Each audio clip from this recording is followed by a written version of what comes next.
Good evening, everyone, and welcome to the May 11, 2023 meeting of the Falmouth Zoning Board of Appeals. I could ask everyone to take a moment, please silence their cell phones.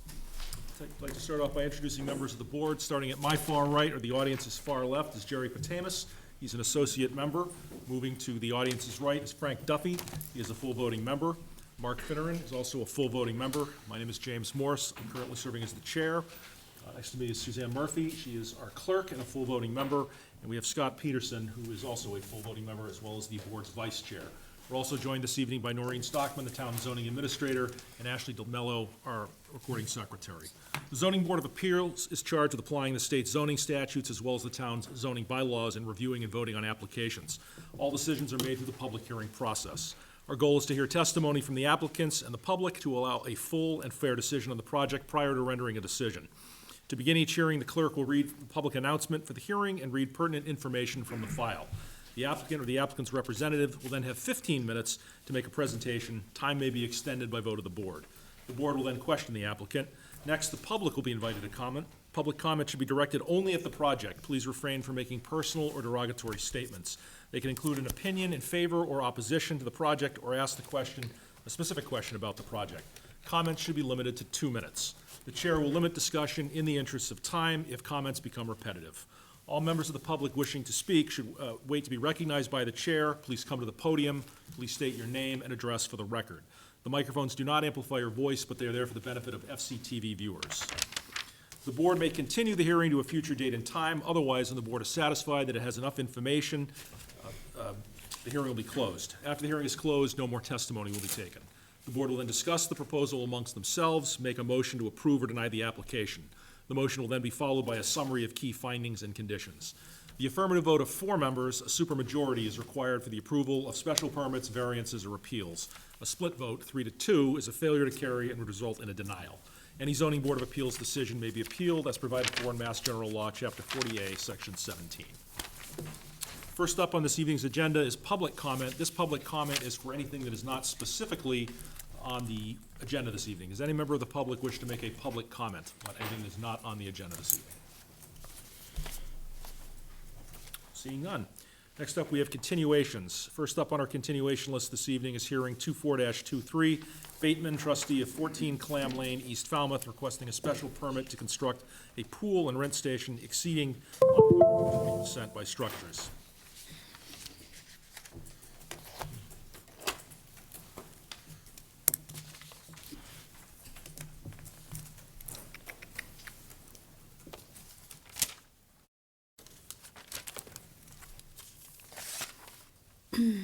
Hello again, I'm Shannon Sylvester with Greg Clancy Construction, and I am here representing Susan Bateman.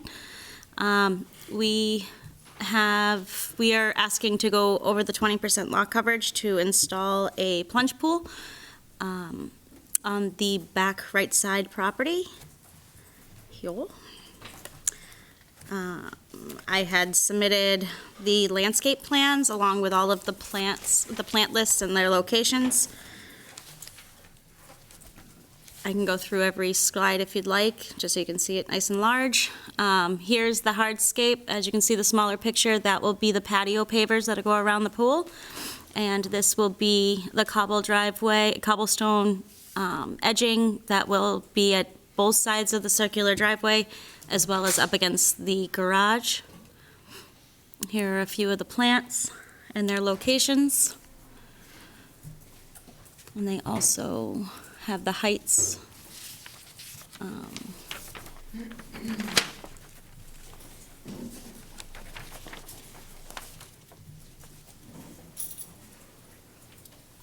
I know there was a few that were in question along the back side of the house.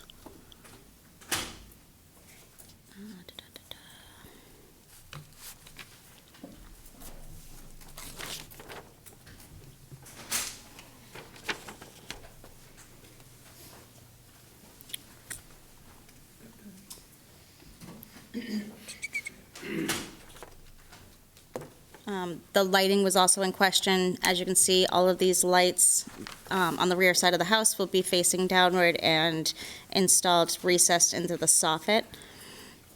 So there will be no lighting protruding towards the back neighbor's home.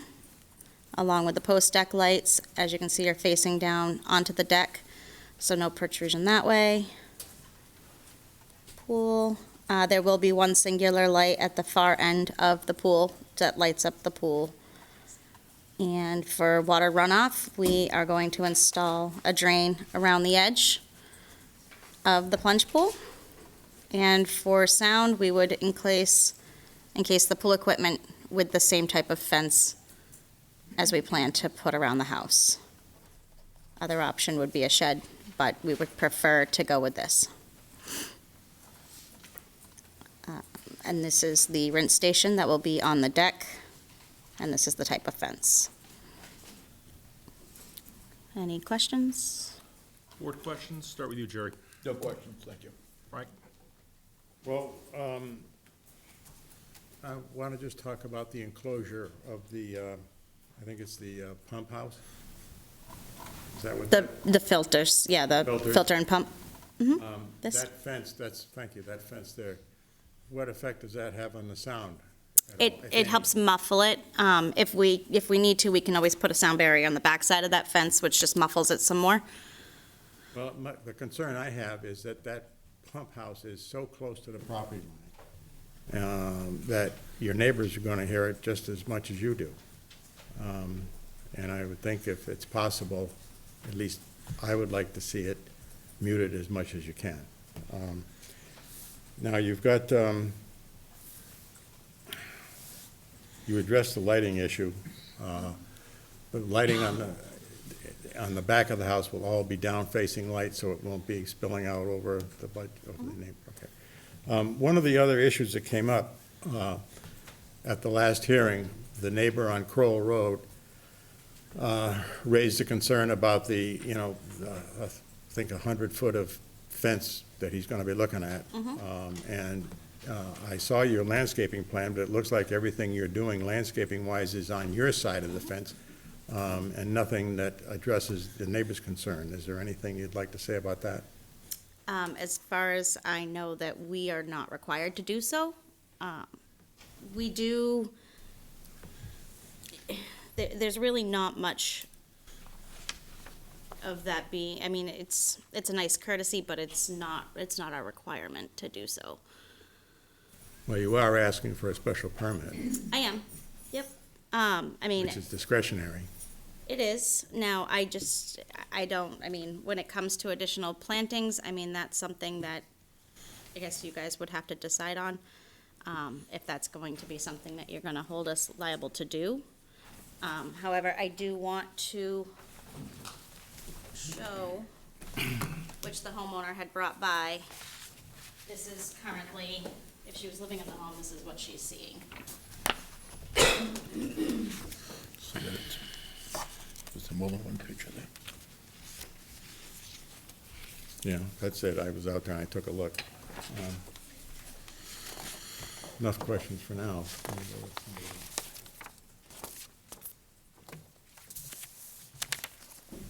Mark, questions?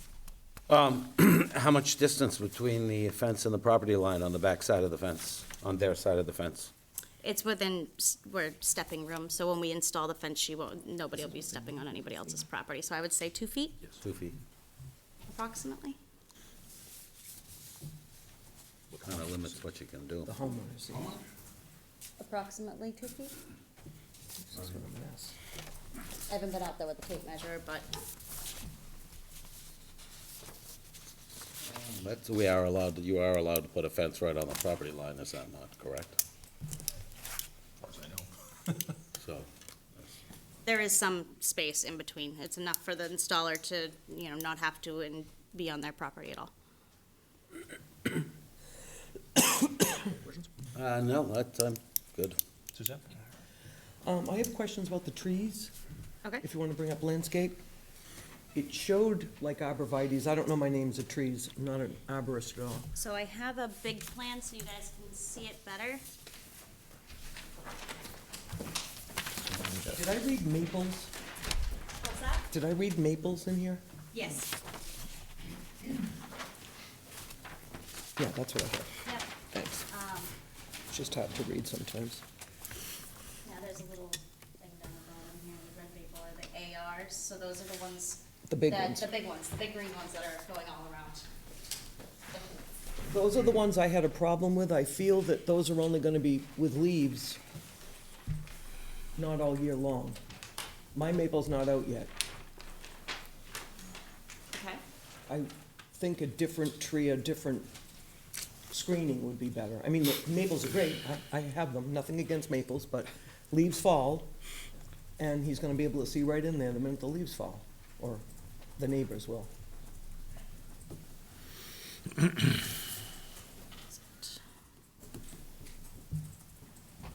It's right here.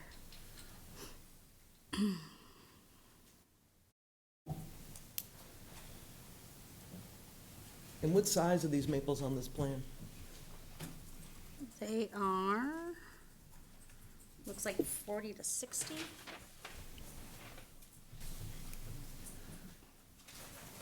So barely peeking over the fence.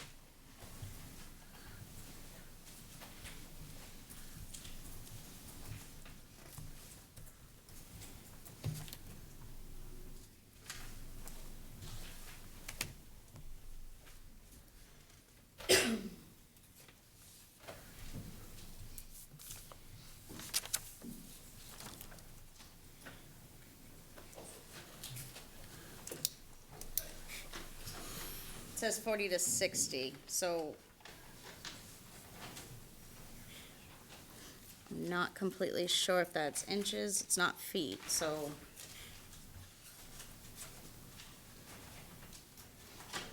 I would say inches, 4 to 5 feet. yeah. It's probably feet, They grow fast. yeah. I just have a concern with that, because they're gonna be able, if those are your biggest ones, They are the biggest. they're gonna, the leaves are gonna fall and they're not gonna provide any screening.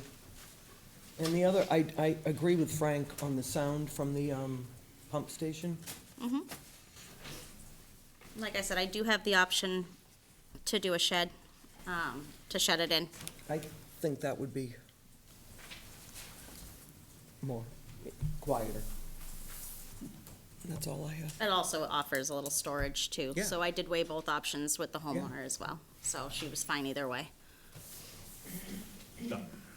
Well, thank you. I appreciate the moves that you made. I think they're in the right direction. Obviously, we always hope that you and the abutters would have chatted and everybody would be on the same page. We'll wait and see what the abutters say, but the sound attenuation makes a lot of sense because it is fairly far out in that corner.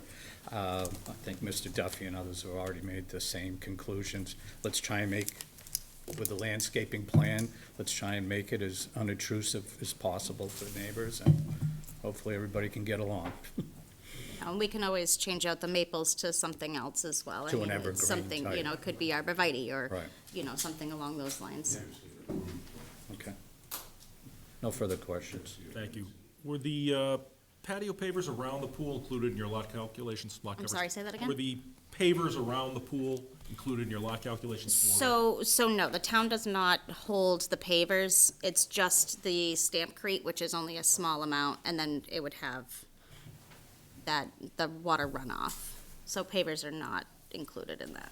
You've said that the lighting will be facing downward. Do you have a problem with a condition if granted dark sky compliant? No, that's fine. Is there any other place on the lot that you can put the pool equipment, even enclosed? You're right on the corners of two or potentially three different neighbors shoving this particular thing right there. Is there another place that can be located?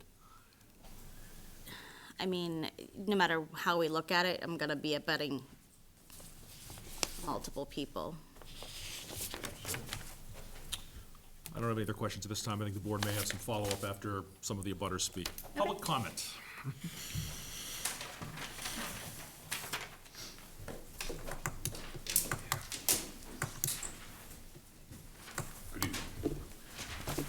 Yes, I was just wondering if this is going to be a primary residence, if this is going to be any type of a rental, grass border, some type of stone gallery to prevent water runoff.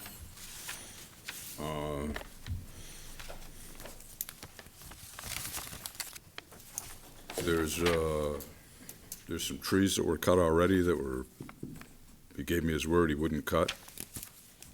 And I'm worried about runoff here, runoff and noise. She haven't really showed us a landscape plan. She hasn't said if she would work with us on trees on our side. Didn't seem too willing to do that. This is not a hardship case. This is not someone's mother-in-law's apartment. This is a case of excess. You know, this is a 30-foot long pool. This is a pretty good-sized structure. You know, would they work on something with the fence, maybe a different color? You know, some plantings every 8 feet, arborvitae's on our side. You see these white fences blown down everywhere around town. You know. Get some trees there, at least you block the wind a little bit. You spoke of light bulbs. You know, if you only put one LED in your house, it doesn't do anything. If everyone on the road has LEDs, it does something. Well, it would be the same thing with water recharge. If everyone wants a pool, everyone wants to go over the square footage, you're cutting down your water recharge. It's an important resource. You know, we've been pretty good about this. The dust, unbearable last summer. Took down trees, gave them power for the winter, had to fight them for money for that. You know. It's gonna take a little work both ways here. To have good neighbors, you have to be a good neighbor. Other public comment?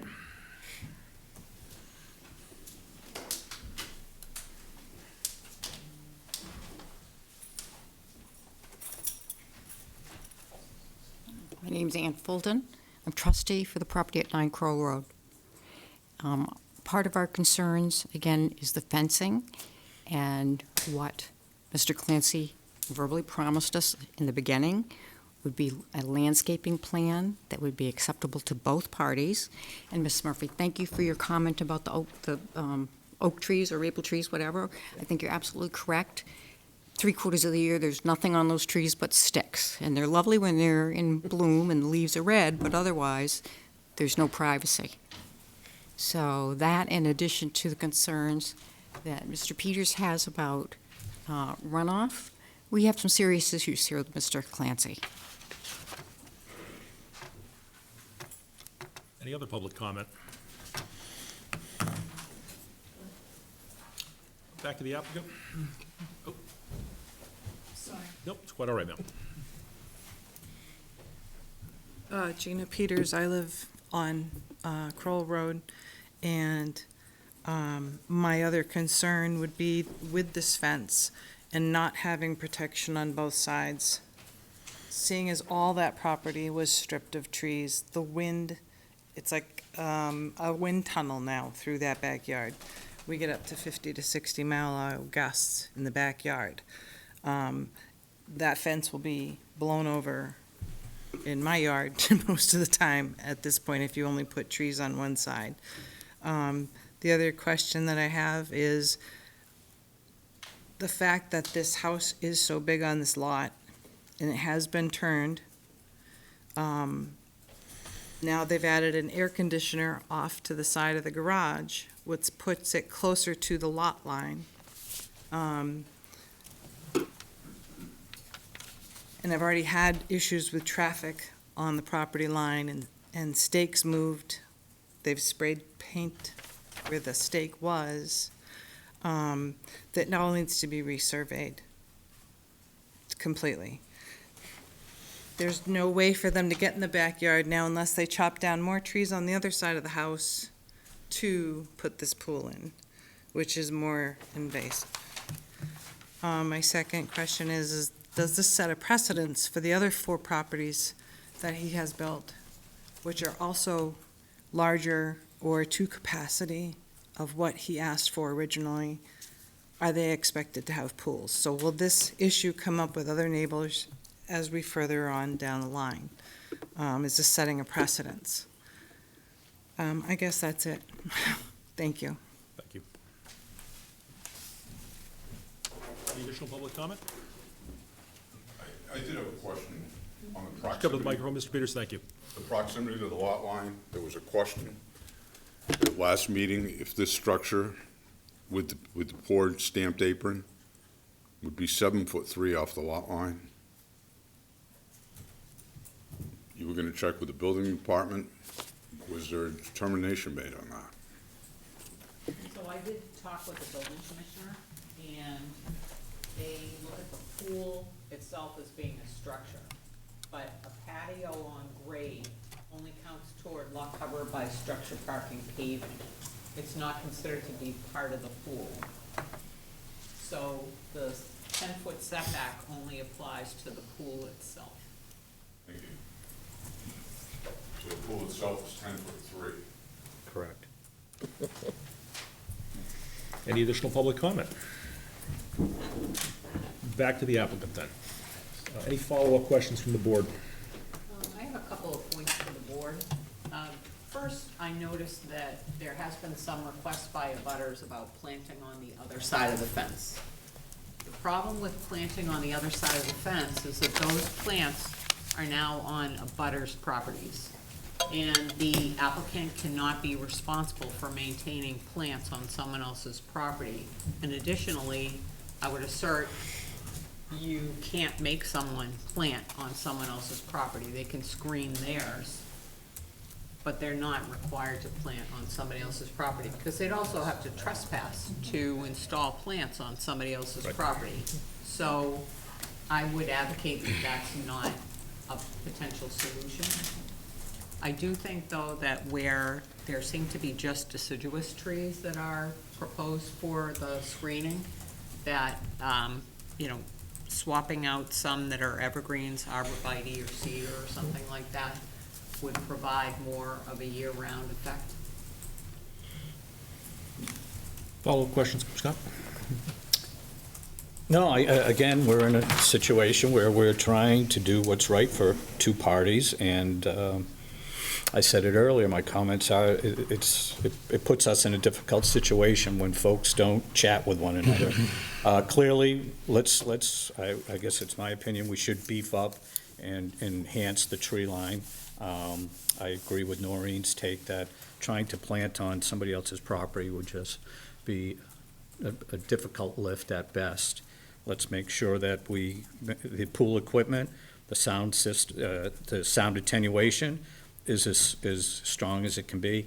And looking at now where the generator is on this plan versus the site plan that's archived,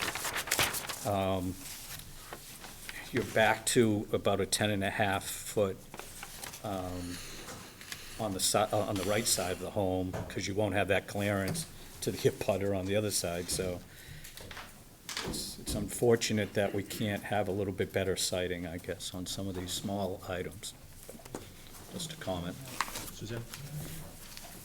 No, I stand by what I said before. I think maples aren't good. I don't think 4 to 6, that's not even as tall as the fence. So it's doing nothing for a few years. And I would definitely like the shed over the open. That's all I have. Mark?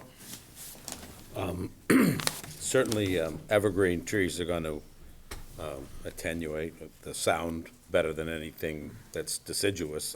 I think that's kind of obvious, at least in the backyard.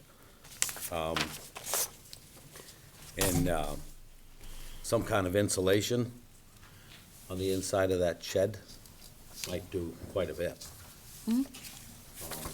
Also make it warm on the equipment, but at least the back wall, I think, would certainly have a positive effect. But switching those trees out to evergreen is probably the best idea. Frank, any follow-up questions? Yes, you submitted a landscape plan, which we received a week ago. And there's been talk of a white fence, but the fence that you showed us looks to me like it's a natural, what color is this fence going to be? I mean, looks to me like a dark fence. That fence wasn't submitted. I think I might have probably attached the wrong thing. The fence, as shown here is a PVC, the white PVC fence. Well, this is a dark natural wood fence, I don't Which know where that came I from. think might be a lot less objectionable. Anyways, when I saw it, I thought there was an improvement, but this is not what we're talking about then, huh?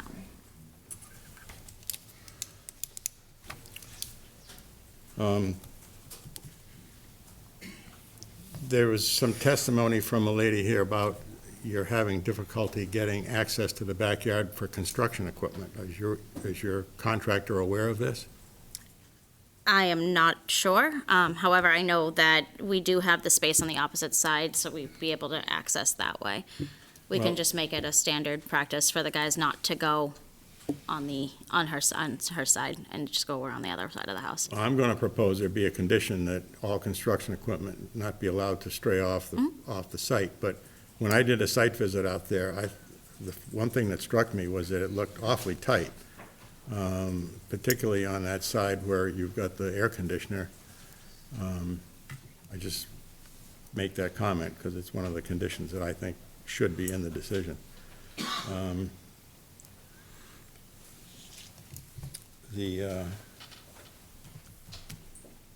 Okay.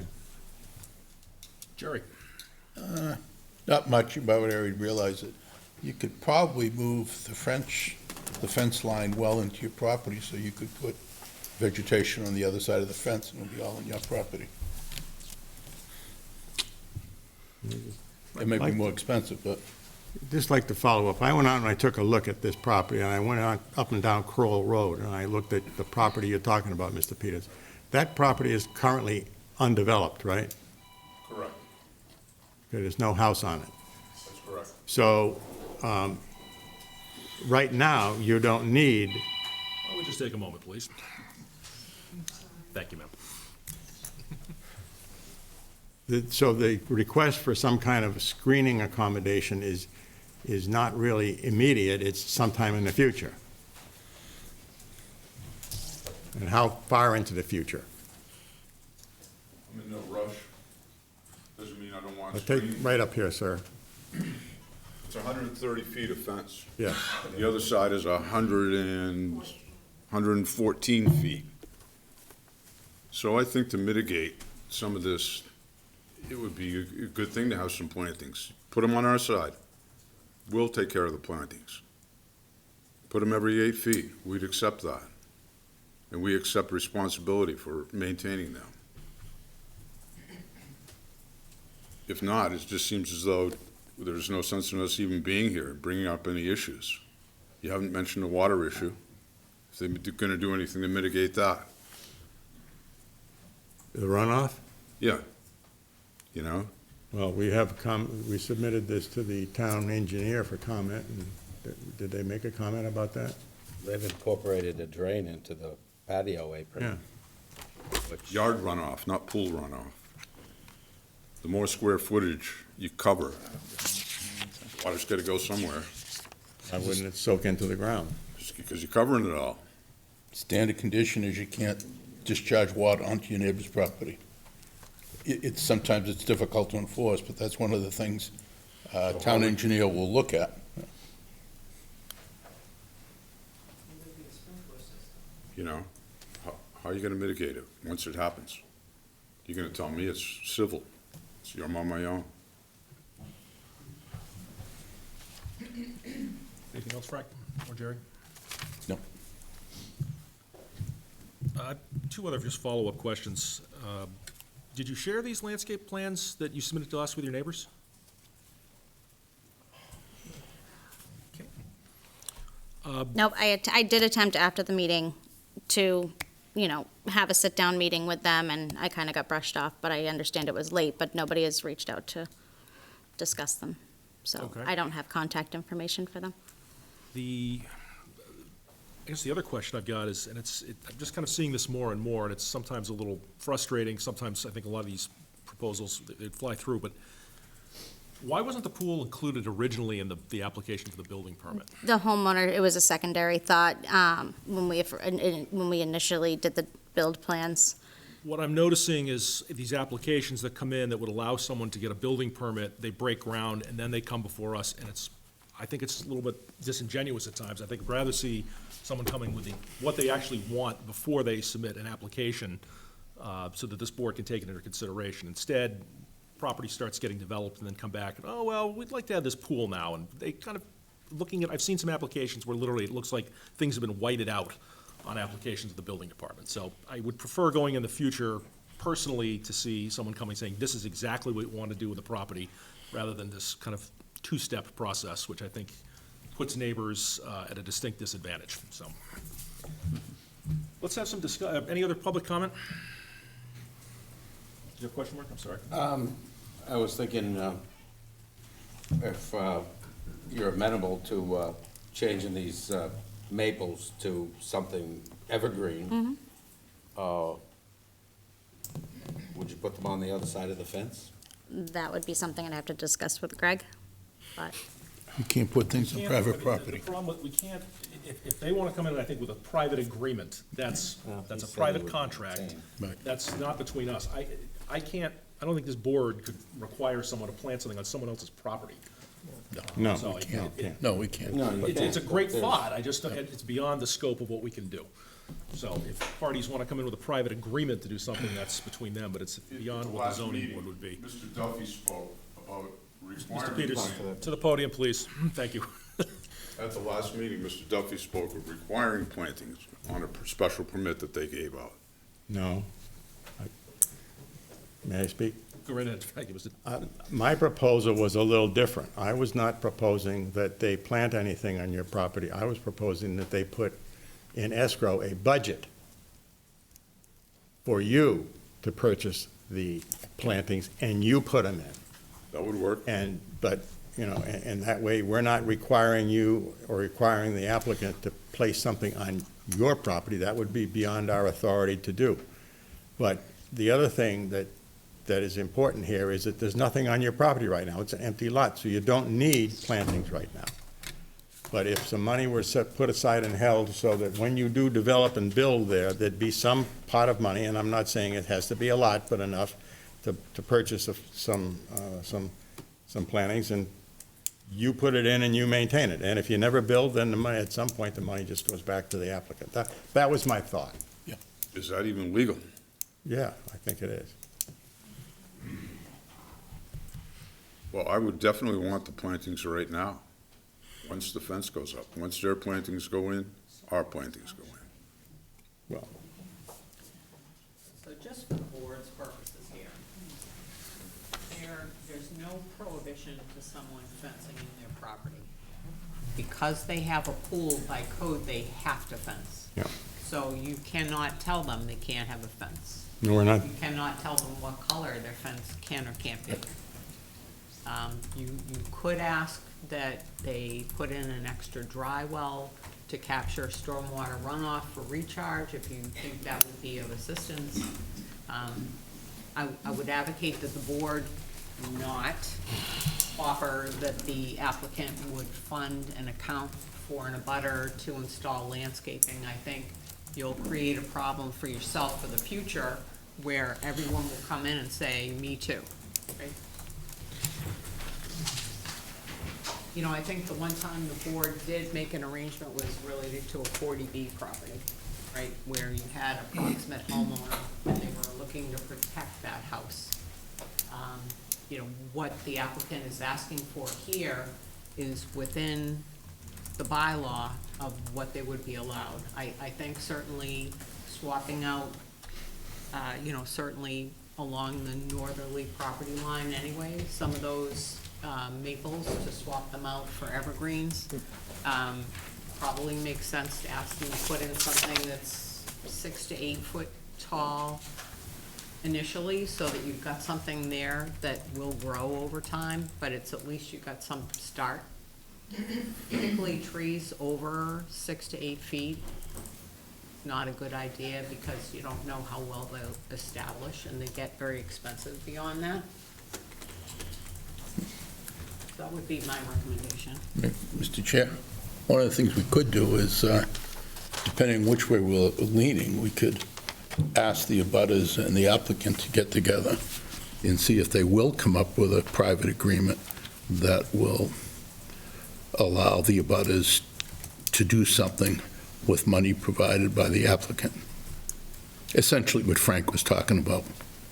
And do this a continuance, say, okay, we can wait 2 weeks if you can hammer it out. If not, Why don't we close out public comment, and we can have some board Okay. discussion about solutions or where we are, let the applicant and the abutters understand our thought process. Is there any other public comment? Anyone from the public would care to make a comment about this project at this time? Let's have a little discussion then about where we're starting. We'll start, Jerry. that was it. Frank? I am troubled by this application. I think this is an approvable project. The exceedances of the limits of the zoning bylaw are not really dramatic. I think it's something we could easily probably approve.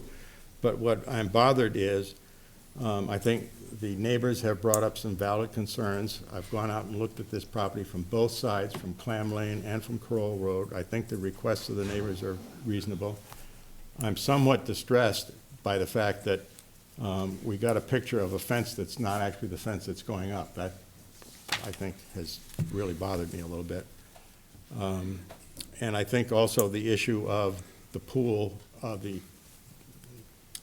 location of the pool equipment and the sound mitigation, I think is something that, rather than us try and design this project, the applicant should present to us a plan to mitigate the noise of the pool equipment.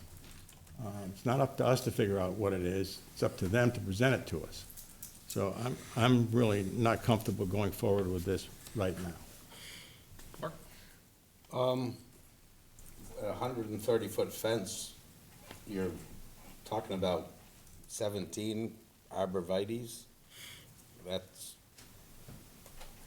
what's between us and everybody being happy?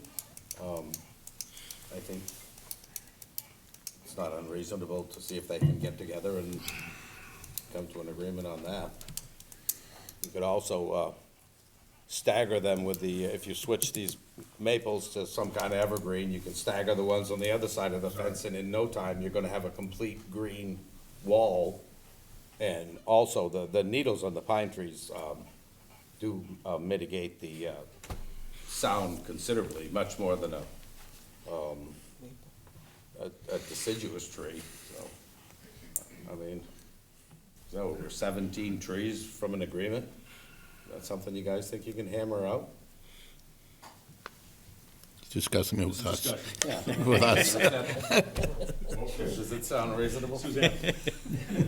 I agree with Mr. Duffy. I'm having a hard time first of all, I'm having a hard time wrapping around that they can't even speak with each other and discuss the project as neighbors, as builders and neighbors. There are more lots going up here. It's gonna get worse probably, I would think, unless somebody becomes a hero. But I agree with Frank that I'm not prepared to vote on it. I feel they should discuss more. Scott? Same.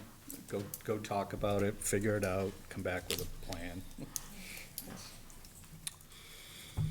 To the applicant, my feelings are, I'll echo, I think, the same sentiments of Frank, Scott, and Suzanne. I think that this could be approvable, but I'd like to see the neighbors work with the applicant to come up with a better landscaping plan. So I think at this point, you're looking at a continuance to come back with a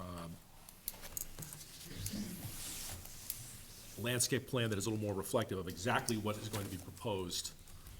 My suggestion is to attempt to work with the neighbors. Are you agreeable, first off, to a continuance, or would you like us to vote this tonight, based on what you've heard so far? We're shooting for an approval, so if it means continue and come back with more, then continue and come back with more. Are you requesting a continuance? Sure. What do we have for a date, Noreen? May 25th? 2 weeks going to be enough time? Mhm. Are you going to be able to get with your neighbors and sit down and have a discussion? I will do my best. I'll get their contact information today before we leave. So we have a request for a continuance to May 25th. Is there a motion to approve the continuance? Give that to Mark. Is there a second? Second. Give that to Scott. So do we want to give them the list, right? So Yes. we want them to consider revising the landscape plan to include some evergreens, right? Work with the neighbors to see whatever mitigation you can come up with. And it sounds like the board's more interested in the shed for the pool equipment. Yes. So maybe come back with, facing it with sound mitigation material on the inside, which will absorb a You want good like bit of- structural plan basically for the shed? Yeah, and some just, sort? Sound mitigation plan. Right, well, no, but you, It's not if you structural. put sound attenuation material within the shed, it will absorb a substantial amount of the noise. I agree. So the, and with the fence, the neighbors won't see it, so that's probably a good solution. Motion's been made and seconded to continue to May 25th. All those in favor, please say aye. Aye. Opposed? See you back on May 25th. Thank you. We're gonna need some water mitigation, something of that nature. Yes? That wasn't discussed. I believe we are now moving up 7522 Blue Moon Seagrow off of open meeting up to continuations. Is that correct? Yes. And I had previously recused, so I will turn this over to the vice chairman. Thank you.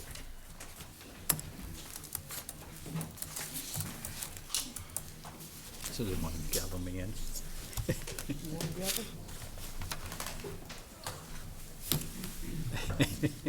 Gavel away. Okay, the meeting is still open. Suzanne, first, before we get going, are there any new submissions from our last hearing? There were a letter from Attorney Ment with attachments from the Black Dog, from Estia, and a letter from the Executive Director of Historical Society. Okay. Ms. Murphy, I think there might have been a letter from the Gelfies as well as Jason Adams, the traffic Yeah, we already consultant. had all those. These are just. No, there was a new one from Oh, Jason Adams, From though. Gelfie? I don't know if there's a new one from the Gelfies, but there was a new one from Jason Adams. The traffic, Yes, but That was after the hearing. there was this additional submission. Yeah. Yes, there was. All righty. I guess, since we're still open, Noreen, we haven't closed yet, as far as, are there additional questions that we have for the attorneys? I'm pinch hitting, so none would be great. I guess, Jerry, do you have any additional questions? No, I think we've discussed this. Okay. Frank? Any additional questions? I believe that we have a letter from the Falmouth Historical Society saying that there is now a contract, they called it, but is it a lease? Yeah, it's a Essentially two-year lease with So it's two-year- two-year lease with Two-year two-year extensions. retentions. Yeah. And you're still coming back periodically, or at least annually, to report on your, that's, We certainly can if need be. well, I think that's going to be.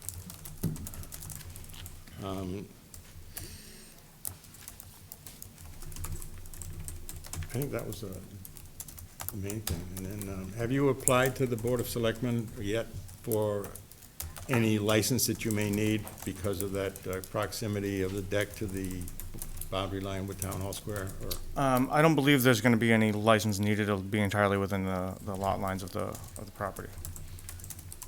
But if there was, we would certainly pursue that. All right, Is that it, Frank? yes. Mark, any questions for attorney? Nothing further Susan? at the We didn't moment. receive a copy of the lease with the Historical Society. We just have a letter. Yeah, I mean, we have the letter from Rachel Lovett signifying that. I don't have a copy of the lease with me at the moment, but hopefully the letter from the executive director stating that it's the case would be sufficient. And the letter I read says it only starts at 4 o'clock for parking, I do have that letter, so bear with me. Weekdays. weekdays, right? On weekdays from 4 PM on, and weekends from 10 AM. All set? I have no further questions. Attorney Downey, any questions for Attorney Downey? Yes, good evening. I wasn't sure fully until today whether the meeting had been closed or not. There was a little bit of confusion, so we didn't submit anything else, although we saw many things come in from Attorney Ament. One major concern that we have is that they're talking about employee parking only when they are taking away 4 businesses. The new business with all of the seating, 130 seats, and the study that McMahon did was only on 52 seats. They also are taking away the other 2 businesses in that lot. So the employees, anyone who is a patron of those businesses, there's no parking now for them and no access. And we also have Gelfies, who has just agreed to give up their parking in the back, give up their access on that side. So it's really 4 businesses right there. And if you want to say McDonald too. But McDonald and Gelfie would still, if they did try to go in the back, they would still bump into the 15-foot way. I know that we have gone over and over that aspect of this, but I just want to be clear that it's employee parking only that they are now providing, not patron parking. And also with the trash, they have given some mitigation of dragging the trash down over a wetland behind the coin shop, or in front of the coin shop. No, behind the coin shop, I guess, in the back there, but in front of the condominium that I represent. And it would seem to me that it would be unlikely, it's all practicality, that they will use Town Hall Square, because they can pull the stuff right off the deck and go right down Town Hall Square carrying those great big trash buckets. I don't think that that's really what we want, and it's not reasonable for that size restaurant to be handling the trash by hand, or with Carvosa, who's going to have to trespass to get over to pick up the trash. Once a week is what they had proposed. Now with handheld trash being carted down, how often will that be? I think that the new submissions actually caused me more questions and concerns regarding, again, the parking and the trash. I would say that although you can certainly give deference, Mr. Patamas mentioned the last time about the planning board approval. It's not a fait accompli just because they went along with this plan that the zoning board just accept it. It's really up to the zoning board to come back and take a look at every aspect of this, and that truly, as lovely as this restaurant may be, it's a degradation in terms of access. The new fire that we had at Estia, there's never been a fire study. There's never been a police study for safety, emergency vehicles. The fire weighed in on the percentage of the size that would be extended by the deck. It never approached a true safety and fire study. So I think I've got, just many concerns if the board does approve this in terms of safety. And I know that there is probably a decision out there, a draft decision, and I do have a concern and an objection that this is still an open meeting, that now there's a decision with all of these conditions that won't be shared with the public.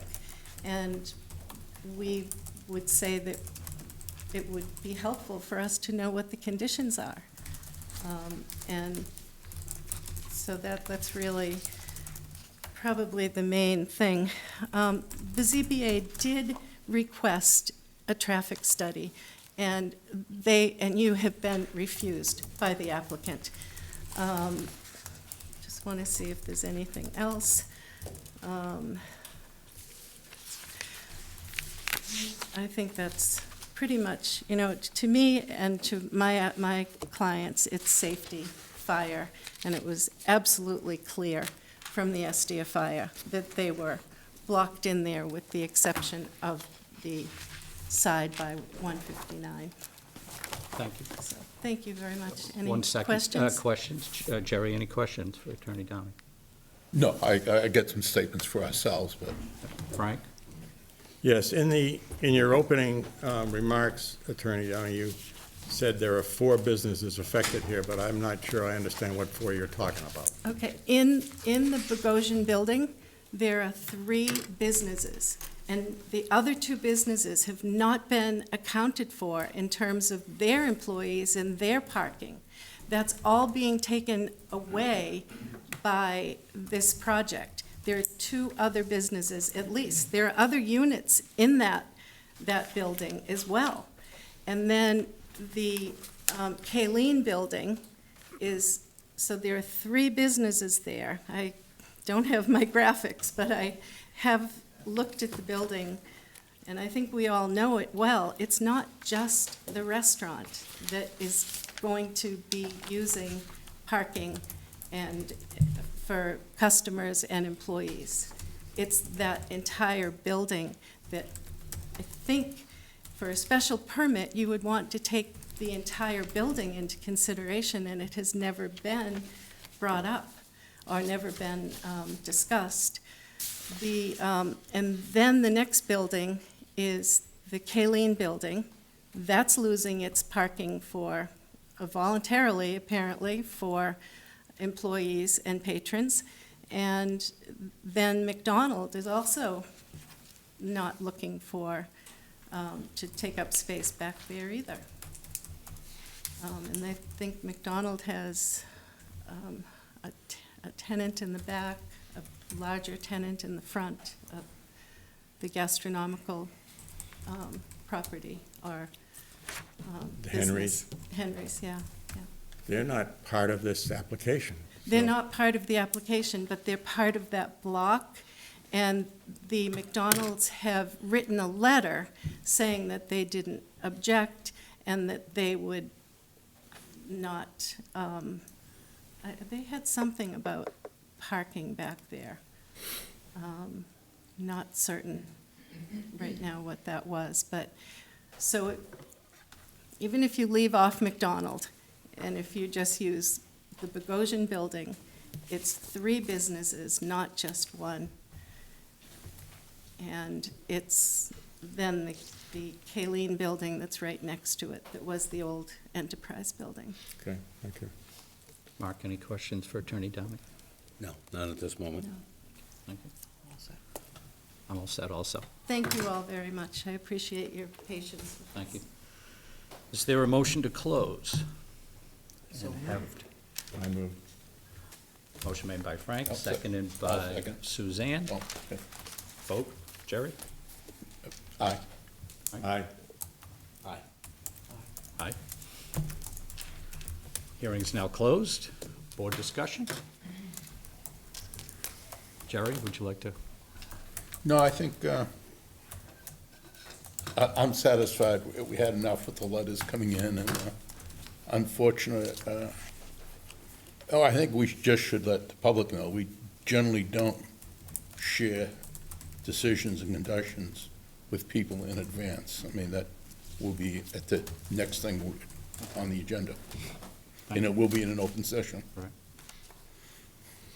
I guess we could have Suzanne walk us through some of the findings, and then we could discuss findings, then we could walk through the conditions. I And think that'd be a good idea, specifically the conditions which Attorney Downey has requested some. so Suzanne, let's So go we'll do our through. discussion later? Yeah, let's go through the findings first, and then we can, Okay, the address is 153, 155, and 159 Main Street. It's 8267 square feet of area. It's in a B1 zoning district. The premises has 88.04 street frontage on Main Street. It's sited in the historical district. It's an AE12 flood zone. They do have a certificate of appropriateness from the Historical Commission. The premises has a 14-foot wide way running along the southerly side of the premises and a way running along the westerly side of the premises. The structures on the premises appear to be on the lot line at Main Street. The survey provides no setback dimension, but it appears to indicate that a portion of 155 and 153 Main Street, the structure may slightly exceed the lot line.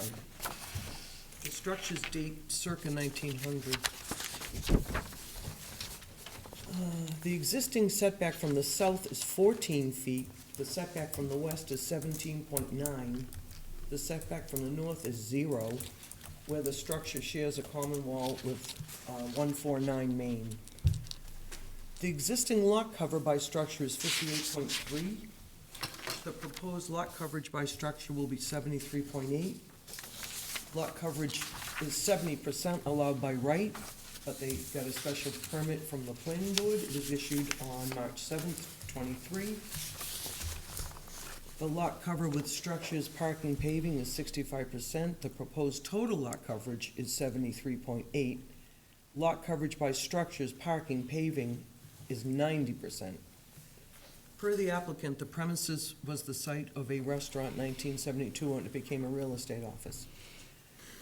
The application to the Zoning Board of Appeals originally requested a parking reduction for a proposed 125-seat restaurant, and this was revised to 130 seats on September 23rd, 2022.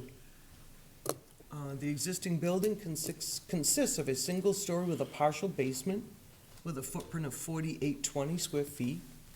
The basement of the building is utilized for tenant storage and is not to be considered leasable floor area. Per the application, the premises is on town sewer.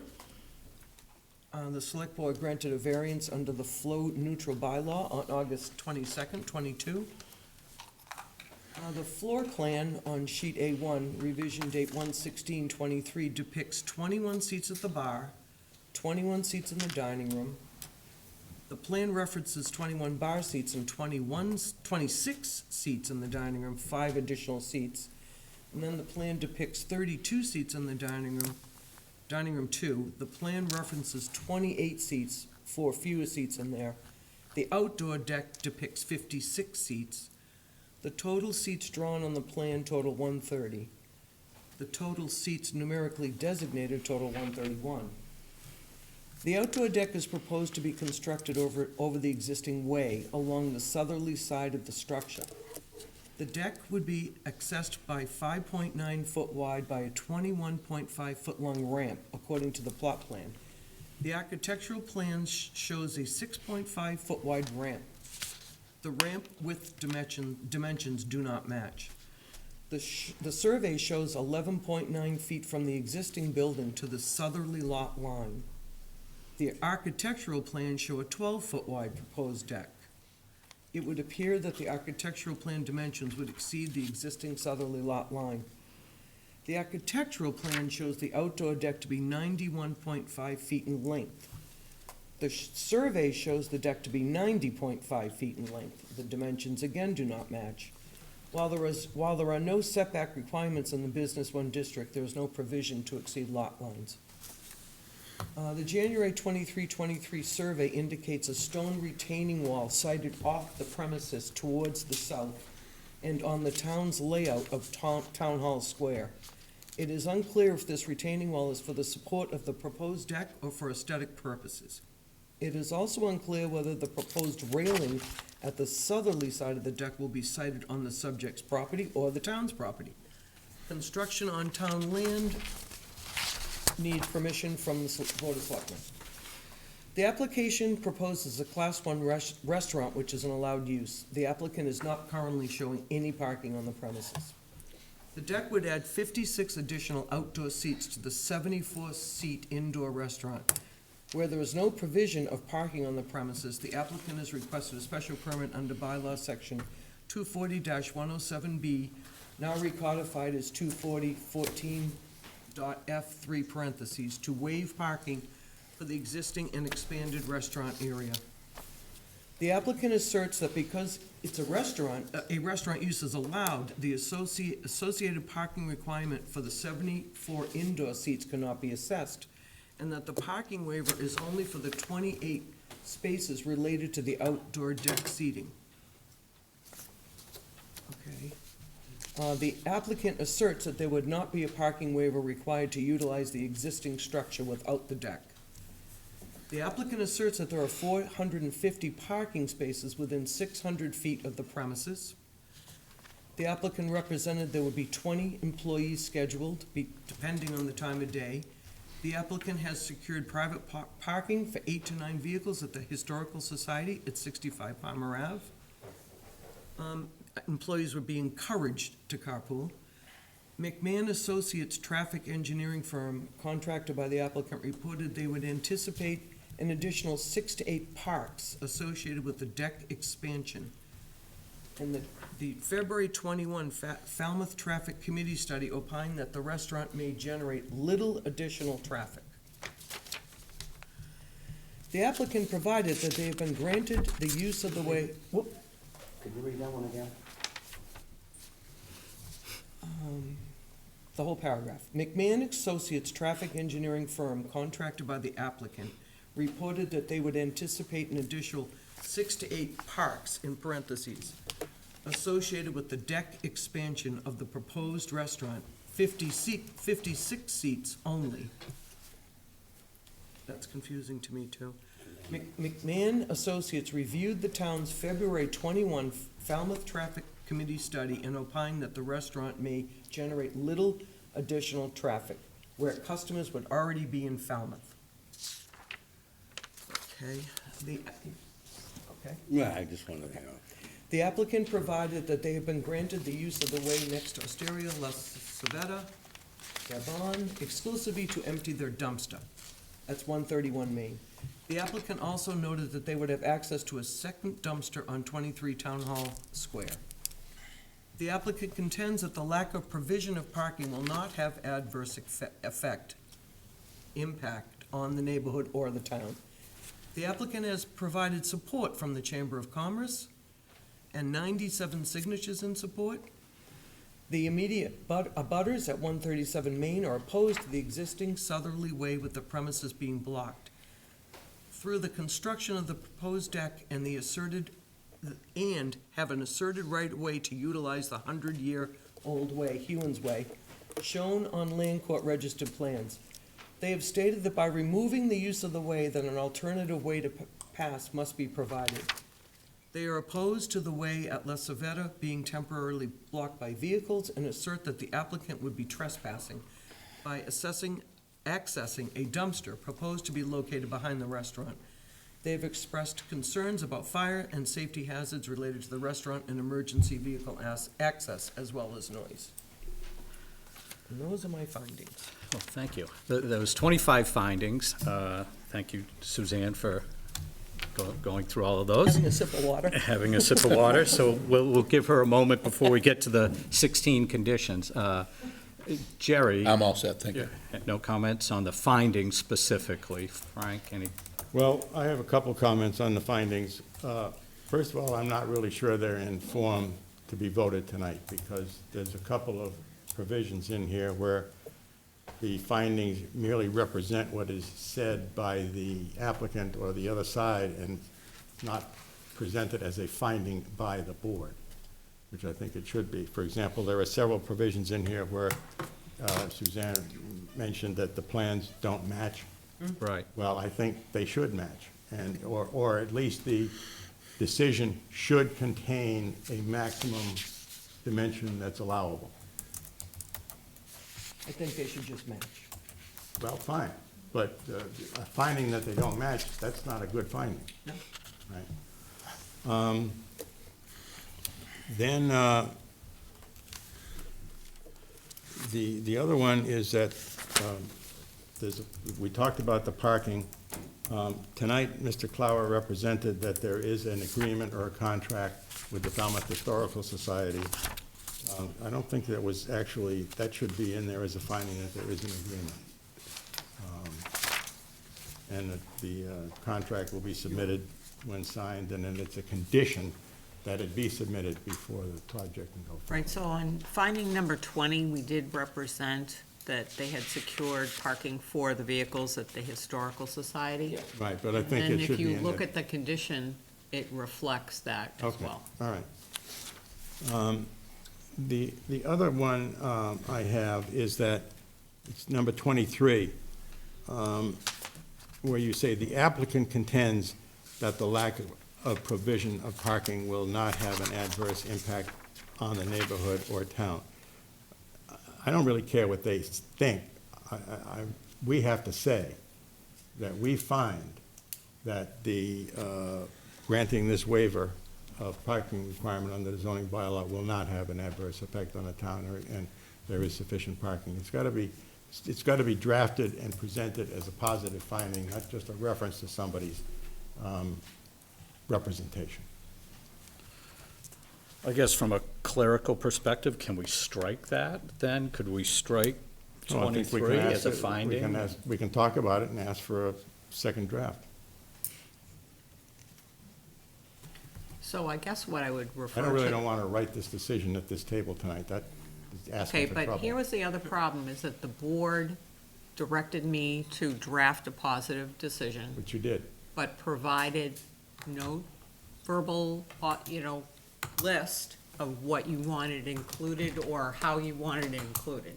So the draft is based on testimony, et cetera, minutes from the board Mhm. and material within the file. Yeah, and the draft is fine, except that it's not really, in my view, suitable to be voted and signed. So I guess what I would suggest is that there's proposed change in language, that be provided. I'm sure we can figure out some way to do it.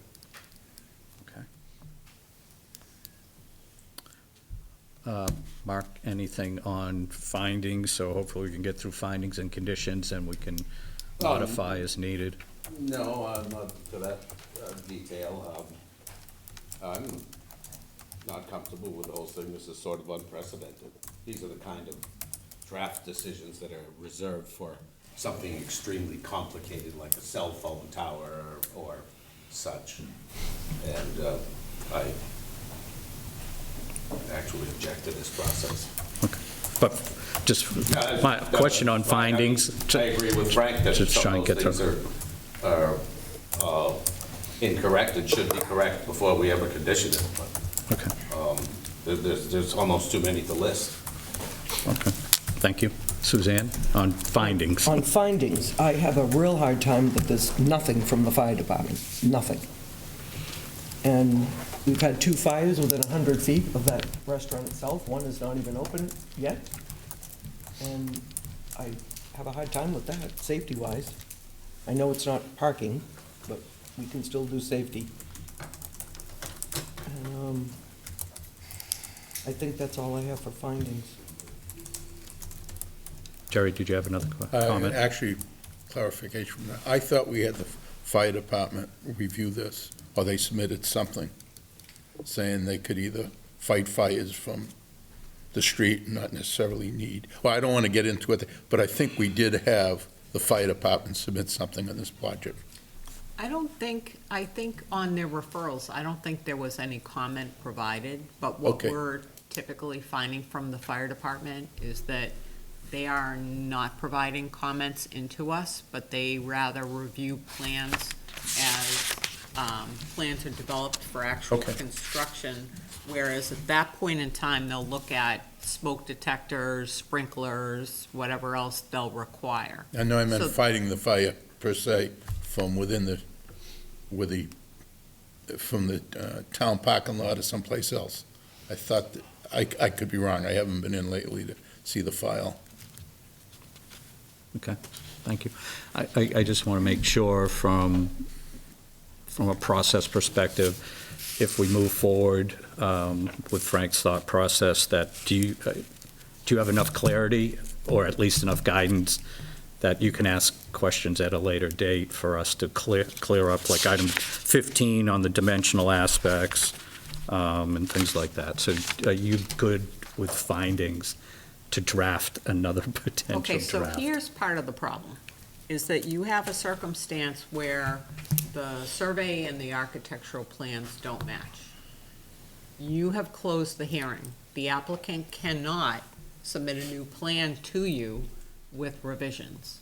That being said, you can, and if you read through the conditions, it says Right. the applicant shall correct these, revise these, right, for your review. So the problem is that you can't make a finding right now regarding the architectural plan and the plot plan because they don't match. So the finding was the current circumstance, right? And then you have conditions that provide for how that gets fixed. Good. So I can write another draft, but it's not going to fix that because you can't fix that at this point in time. Well, okay. Procedural. If that was something the board thought was important, we could reopen the hearing right now. No, And you that- can't. Why not? We've done it in the past. Procedurally not something you should do. Should, and Why can't we rescind the vote to close the hearing? I think it's fair in a way, because a lot of people may have comments on these findings and conditions. And at some point, it's very clear that their input, and if they have to submit additional plans that match the architects and the engineers, well, that's necessary too. I guess, could we table the That's what we're trying to do. findings part of it and go through the conditions just to see how far apart or how tight we are, or what's I the think board's- we'd be here till midnight if we tried to do that. yeah, I would think, yeah. I'm far apart on this project myself. In case anyone wants to know. Well, I do. not yet. All right, well, I do have one comment for you, which is that this decision is issued by the board. It's not a public decision. So if you suggest that this draft decision gets shared with the public, you're going to get input from everybody about tweaking everything. That's not the board's decision. That would be a public-created decision. You know, the board is tasked with creating and writing and issuing a decision based on their findings of fact, not what other people suggest that you put into a decision. So I would advocate that that not be the way you proceed, but you're welcome to vote however you wish. In other words, not publish the conditions, the draft Right. conditions, not discuss them. Especially if we're going to reopen the hearing. Well, what we're trying to do is nail it down and get it correct. Correct. That's what we're trying to do.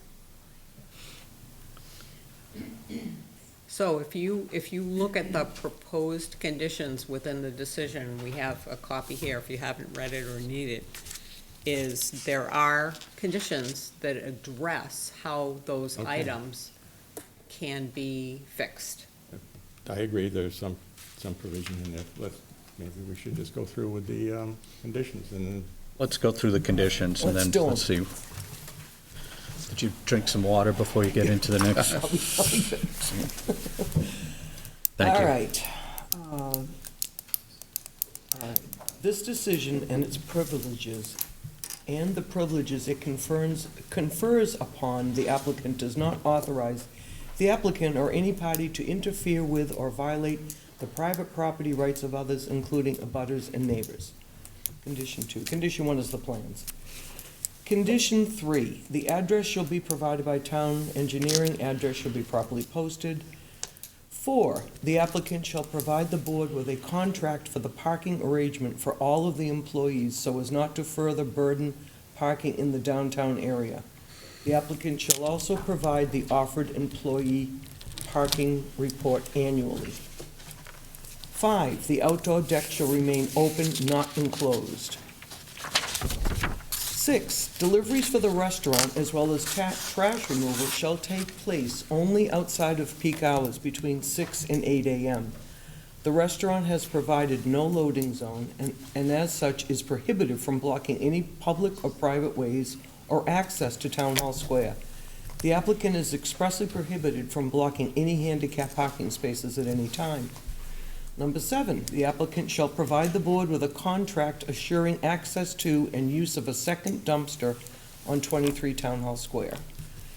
8, there shall be no expansion of the maximum seating capacity of 130 seats. 9, the basement of the building may be utilized for tenant storage but shall not be separately leasable floor area. Number 10, the applicant is prohibited from applying for or obtaining a building permit for the proposed deck over the way until correct matching plans, in parentheses, survey and architectural, have been submitted to and approved by the Zoning Board of Appeals, or we can decide later if the zoning administrator does it. 11, the applicant is prohibited from applying for or obtaining a building permit for the proposed deck over the way until the Select Board has reviewed and approved any encroachments into Town Hall Square. 12, the applicant shall appear before the Zoning Board of Appeals 12 months after commencing business to review the sufficiency of parking arrangements. Construction hours, 7 to 7, Monday through Friday, 8 through 4 on Saturdays. The permit shall not take effect, that's just the appeal period, and that's what we have. Thank you. Jerry, any thoughts on the conditions? I do have some thoughts. I think maybe we should, are we asking this board or Noreen to approve plans, which I guess we have in the past, I've always thought we review them. I thought, in this case, we want the architectural plans and the surveys to be consistent. And not necessarily that we're going to approve them from anything other than consistency. And that's, and I expressed my concerns, and I looked up the definition of approved and accepted just from another life. I don't like the word approved, I'd rather have accepted, although in the dictionary they're pretty close. Okay. Thank you. And I mean, the idea is we want a set of plans that are accurate for this project. Correct. Yeah. Okay. Thank you. Frank? That seems to be an administrative function that the zoning administrator can perform. Correct. I don't think we need a public hearing for that. Agreed. Any other comments on the 16 conditions? The conditions. Mark, any comments on the conditions themselves? My turn? Yes. The deliveries, I've worked in restaurants, and there's going to be a lot of deliveries. They're going to have Knife and Sons, alcohol, a produce truck, linens, Cisco. I don't know who's baking the bakery stuff. There's going to be quite a lot of deliveries, and they're all going to be between 6 and 8. Who's enforcing that? Zoning enforcement officer. Yeah. He's not up yet. Well, no, I mean, I'm sorry. When we get into enforcement, so this board not responsible for enforcement. I'm Okay. sorry.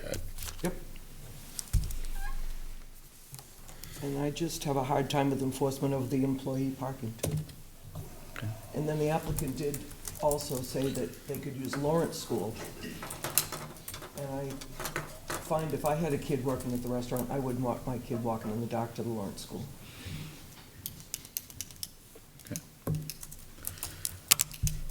Well, Noreen, I'm going to need some help and guidance here on how do we proceed? I guess we had a draft approval here that doesn't seem to be able to move forward. From what I'm hearing on comments, it needs to, at a very least, be somehow modified, but we're closed. So I'm perplexed on the parliamentary procedure here. So I need some guidance. As am I, yeah, I am too. So am I, and it goes back to the last meeting when we proposed this in the first place. Right. I think Thoughts? we were far from done. Right. I had So- other questions, including the unloading Yep. and loading. The traffic report, I'm sorry, I give it very little, I mean, the parking study, I give it very little weight. I mean, our book says 2 spaces, or 1 space per 2 seats, you're looking at 65. I mean, 8 spaces just for the employees, was probably not even enough for employees. Mr. Amont commented that he was happy that there was a parking problem in Town Hall Square and downtown. And of course, part of his happiness probably is that he has his own private spaces with his building. I'm just completely uncomfortable with this, and I think we rushed it. And I think the proof is in the pudding. Frank? Yeah, Oh, sorry. I guess, sorry to interrupt. I Yeah. think the other question to the board is, you know, I was directed to draft a positive decision. So in that light, the decision is clearly based on an approval. And I guess the other part of the question to this board is, you folks all understand what your vote has to be for this to be approved. So I could rewrite this draft multiple times, but the question is, if somebody is not in favor of this being a positive draft, you know, you could be wasting your time. So I guess the other question to the board is, you know, is redrafting this going to fix something? Or are people feeling uncomfortable about a positive motion? So maybe that needs to be part of the board's discussion is, can the draft be updated so that it's workable and approvable, or are people not in favor of this? Well, don't you always, when we have a draft decision, it's usually in the posture of a positive decision with the understanding that it can be voted up or down. Correct. But I guess the question I have is, if there are board members who feel that there's too much information missing, I could redraft this and there could be still unhappiness. Well, you can't add stuff that hasn't been testified to. Correct. But my concern was not missing information, the fact that there's confusing information. Not matching information. Not matching Right. information. So part of the incentive for sending, But you did, Right. I will give, you know, you did She did the caveat. address that in a condition by saying that the plans must be submitted, that until correct matching plans, survey, and architectural have been submitted to and approved by the zoning board or zoning administrator. And that's a very valuable, functional Right. condition. right, so that's a solvable issue. The delivery times were from the planning board's decision. They had referenced 6 to 8 in the morning, so I imported that from them because there's no sense in recreating the wheel.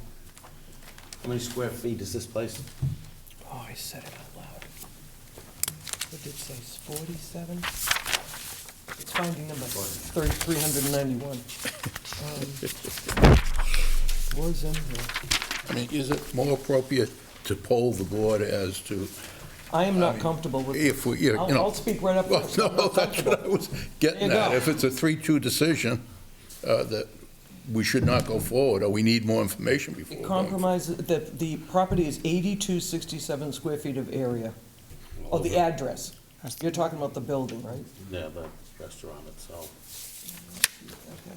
Building square footage, So let's say it's a quarter of that.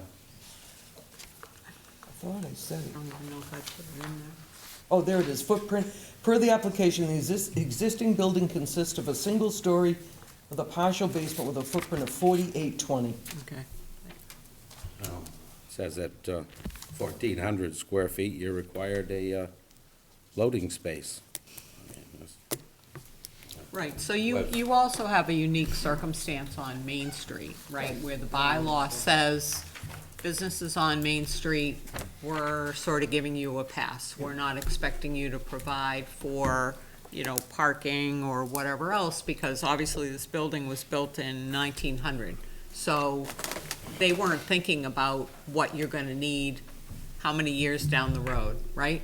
So probably none of the restaurants on Main Street have those loading zones. I haven't really looked at them, right? So there are certain things that you can't require of people because there's just not that ability.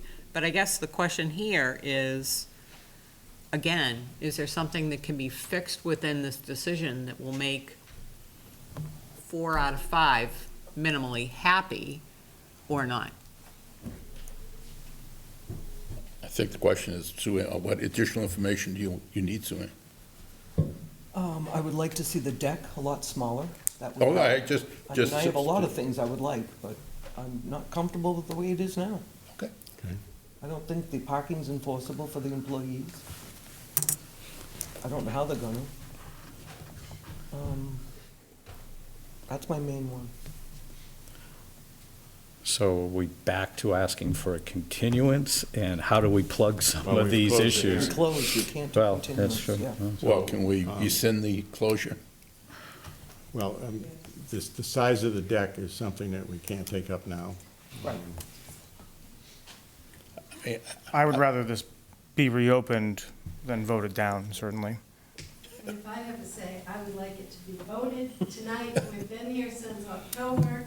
This project has been ongoing since September, since last August with the water waiver. Everything's been waived for this project because it doesn't fit in this The small hearing's space. closed, excuse me, hearing's closed. It's closed.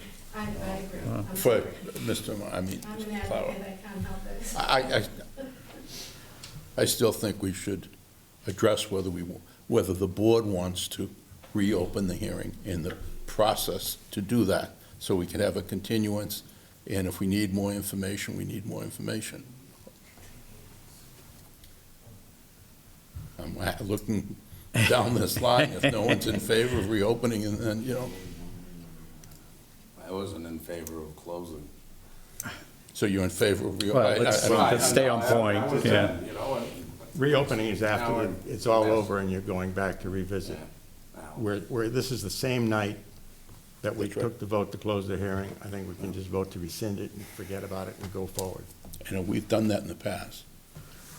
Okay, so the question I have for you is, if you reopen the hearing, what exactly is the purpose? And, I mean, obviously, we can amend some language here, but if the idea is that the draft is now in the public domain for them to participate with the draft, I don't think that's appropriate.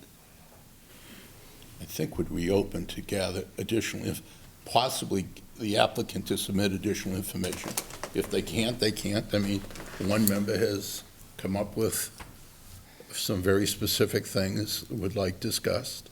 If I remember correctly, I thought the planning board looked at a reduction in the size They did. of the deck, but we did not. So that's all. It why- wasn't, it's not in our purview, it's not our With business. a reduction of the size of the deck? not in our purview. We're only parking. I was just saying what I felt about the plan. Reduction in the size of the deck, no, it'd be minuscule, could reduce the number of seats. But then why are we discussing things that are not in our purview? I mean, you've just said we should not be looking at the size Well, I of it. was looking at it as less cars, that's what and less employees. So it kind of commingles a bit, but we can't tell them what to do with the deck as our board. The applicant has heard what we said, so I mean, I don't think it, give them another slice of the apple. If he can't convince you or then Mark, so be it. I wish I knew how the parliamentary procedure would get us to move forward. I'm somewhat stuck on if somebody wants to make a motion to vote, if somebody wants to make a motion to do something different. I'll make a I'm a little motion to stuck here. rescind the closing of the hearing. Pardon me? Make a motion to rescind the closing of the hearing. Is there a second? Does that include the assumed positive draft? Right now, we're just reopening the hearing. I guess there's no second. Well, I would second it. So the motion's been Seems like made. some of the and members have other questions. Am I right or wrong about that? Well, I wasn't ready, I voted no when this was proposed. I mean, it's never, that I'm aware of, and the people I spoke to, it's never been done in this kind of a situation. Those draft decisions are for something that's extremely complicated. And I don't think this is that complicated. So we had a motion. It was seconded. Let's vote for the motion first, correct? To rescind Correct. closing of the hearing. Jerry, how would you vote? Yes. Frank, how would you vote? Yes. Mark? I have to vote yes. I'm not comfortable with that either. I'm voting no. And I'll vote yes. So 4-1. What does that mean? So procedurally, we're The hearing is now open. back open. If I may, there was some comments that came up tonight that, you know, I haven't been hands-on in this case because Bob's been handling it, obviously, but I've been here for most of the hearings. So some of these things, you know, the discrepancies in the plans, I don't know have come up before, but we can address that. I think that we've heard what the board had to say tonight, whether or not it's within purview or not, but it's important information for us to consider. And we need an opportunity to speak with our clients to see if there's ways we can address some of it. I will say that, you know, I think the applicant's gone far beyond any other applicant has in terms of seeking a reduction in parking and what they're providing. These are obligations that have not been imposed on anyone else, but the applicant's willingly done it. And I think that it provides a good solution, but we would like to request a continuance in order to address the comments and concerns that were raised during the board's discussion. I think Suzanne's point, and I appreciate her making the comment, was this case is only about the parking associated with the deck. Yes. It's not about, there's a lot of stuff in here, whether it's, you know, doesn't match or whatever, that's really not germane to that particular decision. We seem to have gotten ourselves to the point where we're making this more complicated ourselves. Well, certainly, If you have to consider the parking issue, how can you not consider the sum total of all the seats? the sum total of all the seats is an important decision, but whether or not they're 3 feet or maybe, 6 inches over the lot line has nothing to do with it. No, I understand that. Well, I guess that points to this. It's been very complex, right? I mean, we're looking, I think, I'll make a general statement for the board. I think that we've been trying to look out and kind of thread the needle, as we usually do. We're looking out for the abutters. On a lot of these conditions were issues that the abutters had raised, and we were trying to address those in the conditions. But it might not be enough, from what I heard our discussion this evening, to get to a 4-1 affirmative vote to carry. So, but that's just my general thoughts. So Attorney Clower has offered up, since we're back open, to continue. I fully understand the abutters' frustrations and the attorney's frustrations on how we're going to proceed even when we do come back, quite honestly. But is there a motion from someone on the board to continue? So I'll make the motion to continue. is there a second? I'll second that. Mark, second. Do we have a date? June 8th. Attorney Cloud, June 8th. Is that okay? Attorney Downing? June 8th is fine. Thank you. A vote for this to end it? So I would have one suggestion, which is that, again, this draft is for the board's purpose. I do not view it as being something that we're looking to share with the public. Correct. Because it is your decision.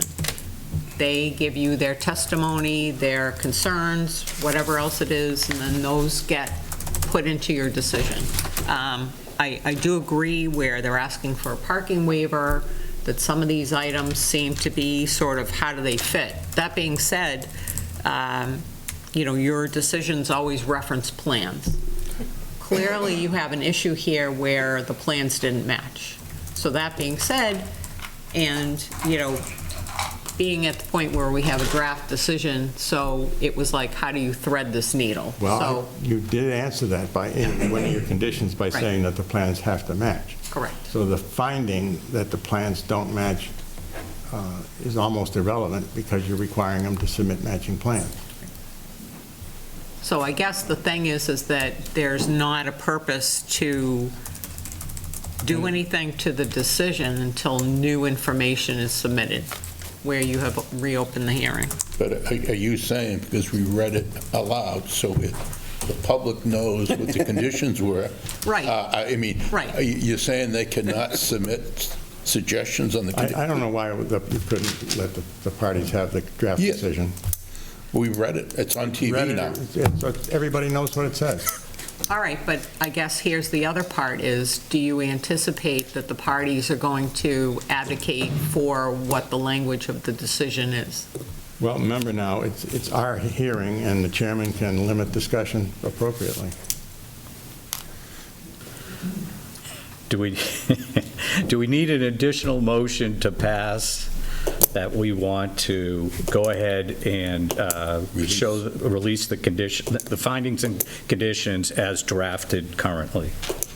I mean, the other part too is that you intend to change some of this. So if you circulate this and people have suggestions on what they want tweaked and you're tweaking separately the same thing, you're going to wind up with, I'm interested in addressing the concerns. I'm not interested in crafting the language. Yeah, I think it's already out there, so I think we just, I'd like to vote that release the latest draft, which was the red line one you sent. Would you like to make a motion? I think, yes, I did make that motion. Okay. That we release it to the public and the applicant. Is there a second? I do. Vote, please. Jerry? Jerry, aye. Duffy, aye. Aye. Public has the ears anyway, they heard it all. Aye. Passes unanimously, 5-0. Thank you. To release the current draft findings and conditions. Okay. I think you still have an open motion for the continuance. Pardon me? There's still an open motion for the continuance. Yes. 5-8. So do we have 6-8, June 8th, right? a vote to continue to June 8th. June 8th? Jerry Thomas, aye. No, so moved. So moved. Second. Thank you. Vote. Jerry, one more time. Aye. Aye. Aye. Aye. Aye. Aye. Aye. Aye, that's right. Hearing's closed. Thank you very much for everybody's time. We appreciate your time. Apologize for the complexity of this. No, I mean, these are complex decisions, and there are a lot of moving parts with these things. And understood. Fine job.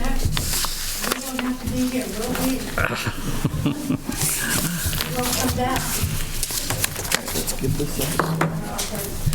Fine job. Oh, I didn't mean to hit you back. If I did. 5-minute recess. The board like a 5-minute recess. We'll take up, all right. Second. We'll take a recess for approximately 5 minutes to the sound of the next gavel. David, so.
It's above the subject property known as 70 Birch Lane. And from the departments, let's see what I have. Planning, no comment. Health has revised, let's see. This property has a 5-bedroom septic system and plans indicate 5 bedrooms. Then we have engineering. I have the application was reviewed for impacts to public rights-of-way, public utilities. Birch Lane is a private right-of-way in this area. Any connections or alterations to public utilities will require permission from the appropriate town department. This project must not direct any stormwater runoff to public property, abutters, or public rights-of-way. Dry wells are proposed as we typically recommend, and erosion and sediment controls are proposed as we typically recommend. That was engineering. No comment from conservation. And, from water, I have, let's see. The proposed garage addition is shown to be constructed over the existing water service. The water department highly recommends that the water service be relocated to remain accessible. Any correspondence or anything else? Oh, 2 letters in 2 letters of no objection. And there's 73 Birch Lane and 67 Birch Lane. 3 letters. And for the applicant, good evening. Good evening. I'm Laura Moynihan, Falmouth attorney for Mr. and Mrs. Goldrick, who are both here in the front row, along with Denise Benoli, the project architect. This property is in Wild Harbor Estates at number 70 Birch Lane. I've just shown you the GIS map here. It is an existing 5-bedroom dwelling within a developed neighborhood. The house was built about 1974. It does have lot coverage by structure at 27.56%, and overall lot coverage at 35.65. The lot size is 15,765 square feet, zone residential B, and the existing building height is 21 feet. The McGoldricks are proposing to add a garage addition to the house and a front porch area to the front of the dwelling.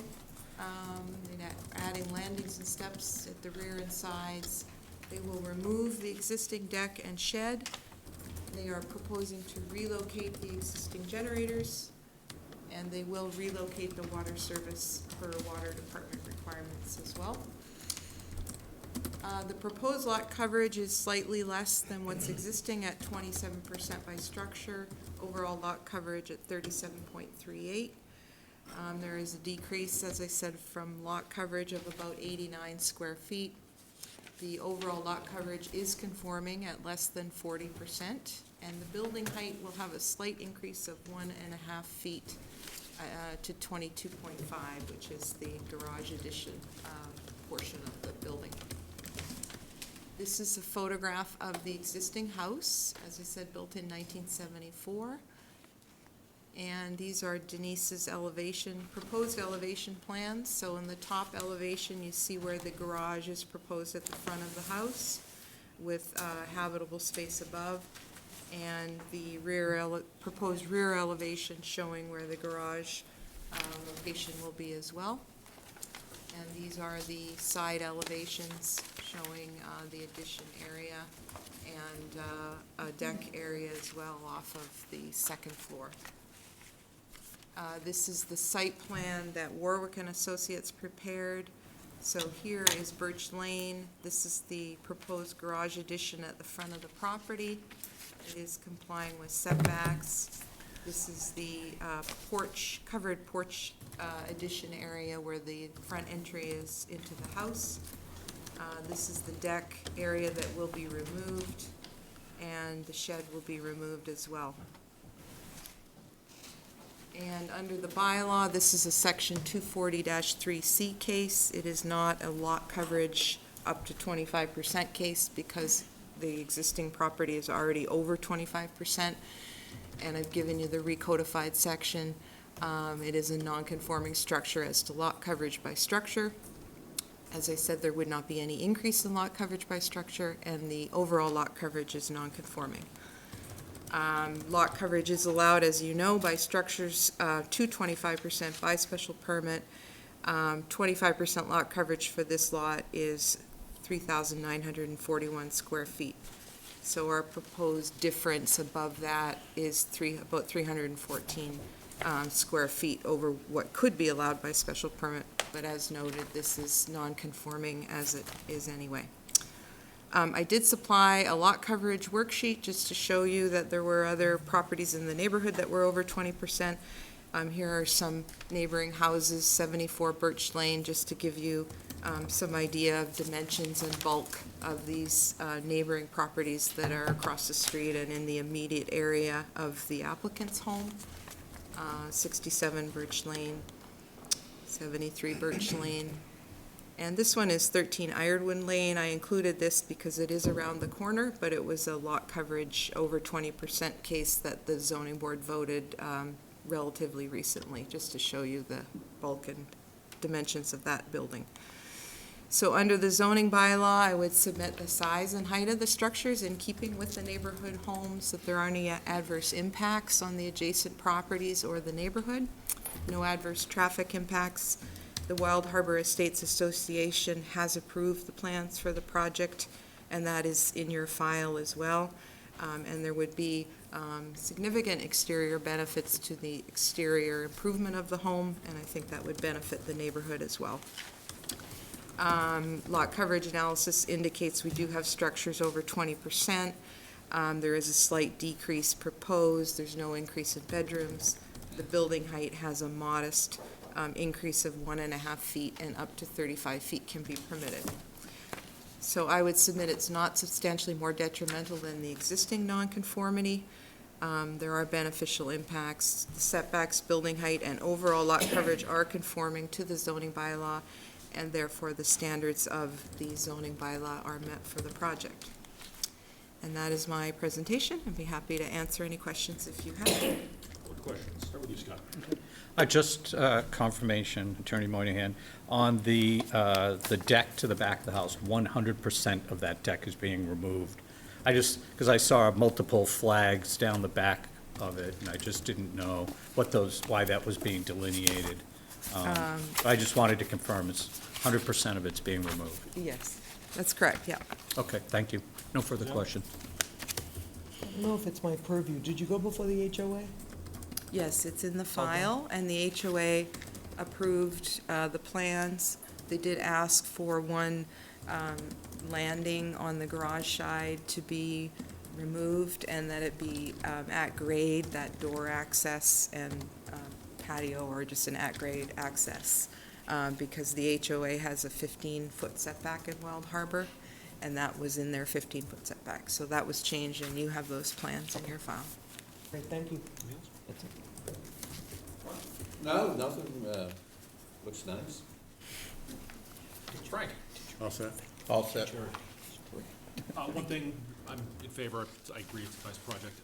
Could you please email a copy of the PowerPoint presentation and going forward, just to include a submission, so it's part of our evidence in the file? Before the hearing? Yes, please. Okay, I Thank you very usually much. send it the next morning, but if you'd like it beforehand, that's fine. Advisory opinion about, so we're just asking people Oh, to make sure okay. it's included. Thank you. Sure, happy to do that. Public comment? Seeing none, how would do we need any discussion? Good project, I think. Yeah, good. How would the board like to proceed? Close hearing? Motion to close the hearing, made by Jerry, seconded by Mark. All those in favor? Oh, wait a minute, I'm not on You're this. not voting, excuse me. That's right. You always make the motion? Sure. Mr. Finneran makes the motion. Is there a second? Second. Then to Scott. All those in favor, please say aye. Aye. Opposed? Hearing is closed. How would the board like to proceed? Motion to approve, conditions? Motion to approve by Scott, second by Suzanne. Findings? Findings, let's see what we have. It's in an RB district. It's in the Wild Harbor overlay. This is a 240 10.1C3, no flood zone. Lot size is 15,765. The proposed is 27.10 structure, and complete with everything paving is 37.48. The building will be 22.5 in height. It's a 5-bedroom, it's septic. There were 3 letters in no opposition. Ridge height 22.5. Yeah. Yeah. I think that's all I have. It's a private road, sorry. Homeowners Association did include a letter indicating support for the project with additional conditions. Not more detrimental. Modest reduction in structures from 27.56 to 27%. I think it was 37.38 for structures, paving, and parking, at least on the top left. Yeah, very small print though, so. Any other findings from the right?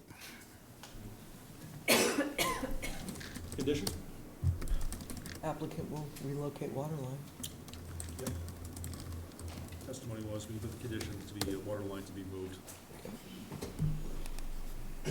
5 bedrooms per plans, standard hours of work. Do we want to defer to the HOA? Just say that whatever is more, I'll just defer to the HOA. Right. If they've got more restricted terms of hours of work or other conditions, just to incorporate that in the agreement. No other structures? Yeah, nothing else in the lot. Shed and the deck are to be removed.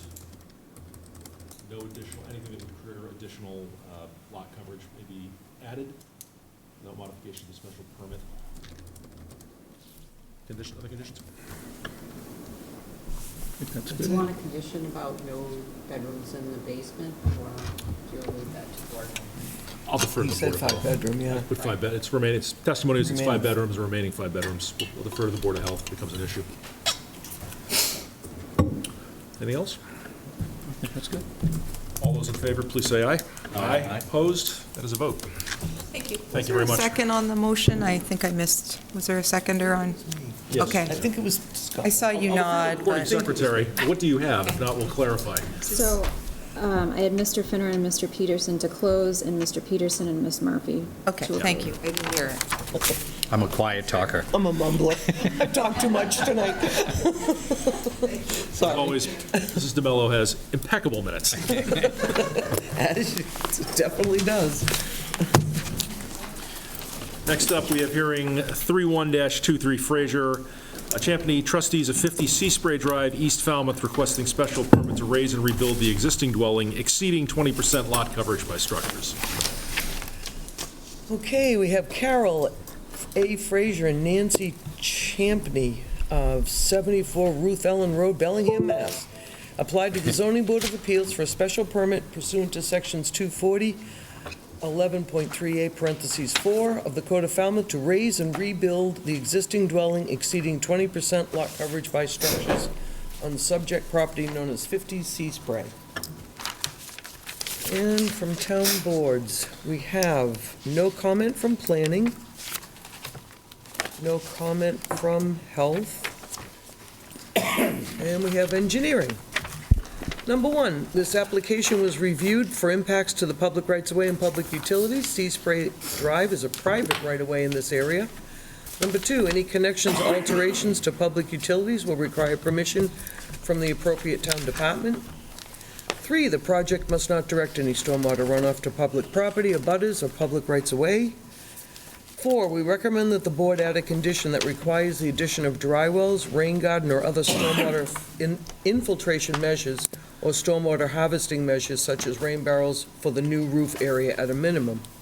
5, where this is a small lot, work close to abutting properties, we recommend that erosion and sediment controls are included in this project. We recommend that the plans be revised to include a demarcated limit of work and include proposed erosion and sediment controls. We recommend the following condition be included in any approval. Construction of this project shall follow the town's soil and erosion sediment control standard conditions. Document can be found in the Engineering's division page. And they will then refer to the Zoning Board of Appeals, who will make the permitting authority. 6, we recommend the following condition be included upon completion of the construction. The applicant shall post the address for this residence, affixing legible numbers. I have no letters, correct? Lot comparison worksheet. Lot comparison worksheet, yep. And that's what I have. For the applicant, good evening. Good evening, Mr. Chair, members of the board. For the record, Kevin Clower, attorney with Ahmed Clower Law Firm here in Falmouth, and I'm here tonight representing the applicants, Carol A. Frazier and Nancy Champney, the owners of 50 Seaspray Drive. Ms. Champney has joined us this evening, as well as the builder of this project, Eddie Montero. We are requesting permission to raise and rebuild the existing dwelling, and the proposed dwelling will have a total lot coverage by structures of 22%. This property, 50 Seaspray, is located at approximate midpoint of the Seacoast Peninsula. The lot's 9,800 square feet. It's in a residential C zoning district, and surprisingly to me, was not in a flood zone. It is presently a two-story, three-bedroom, single-family dwelling with 2 sheds. The total footprint's 1,470 square feet, which is 18.1% lot coverage. The dwelling itself is entirely conforming as to lot coverage requirements and setbacks. The owners are retiring to Falmouth to make this their full-time residence, but in order to make this particular dwelling habitable year-round and to what they're looking for, significant upgrades are required. Realistically, it means tearing down and starting over. So they're proposing to raise the existing dwelling and to eliminate one of the sheds and to build a new 2-bedroom, single-story home. There was a new Title V system installed in 2020, which is designed for 4 systems, so we'll actually be well under capacity for the system. The proposed home has a ridge height of just over 20 feet. It's 20 feet 4 1/4 inches. There is a garage, which there does not currently exist, so the footprint is slightly larger. It's about 300 square feet larger, and again, lot coverage by structure will be 22%.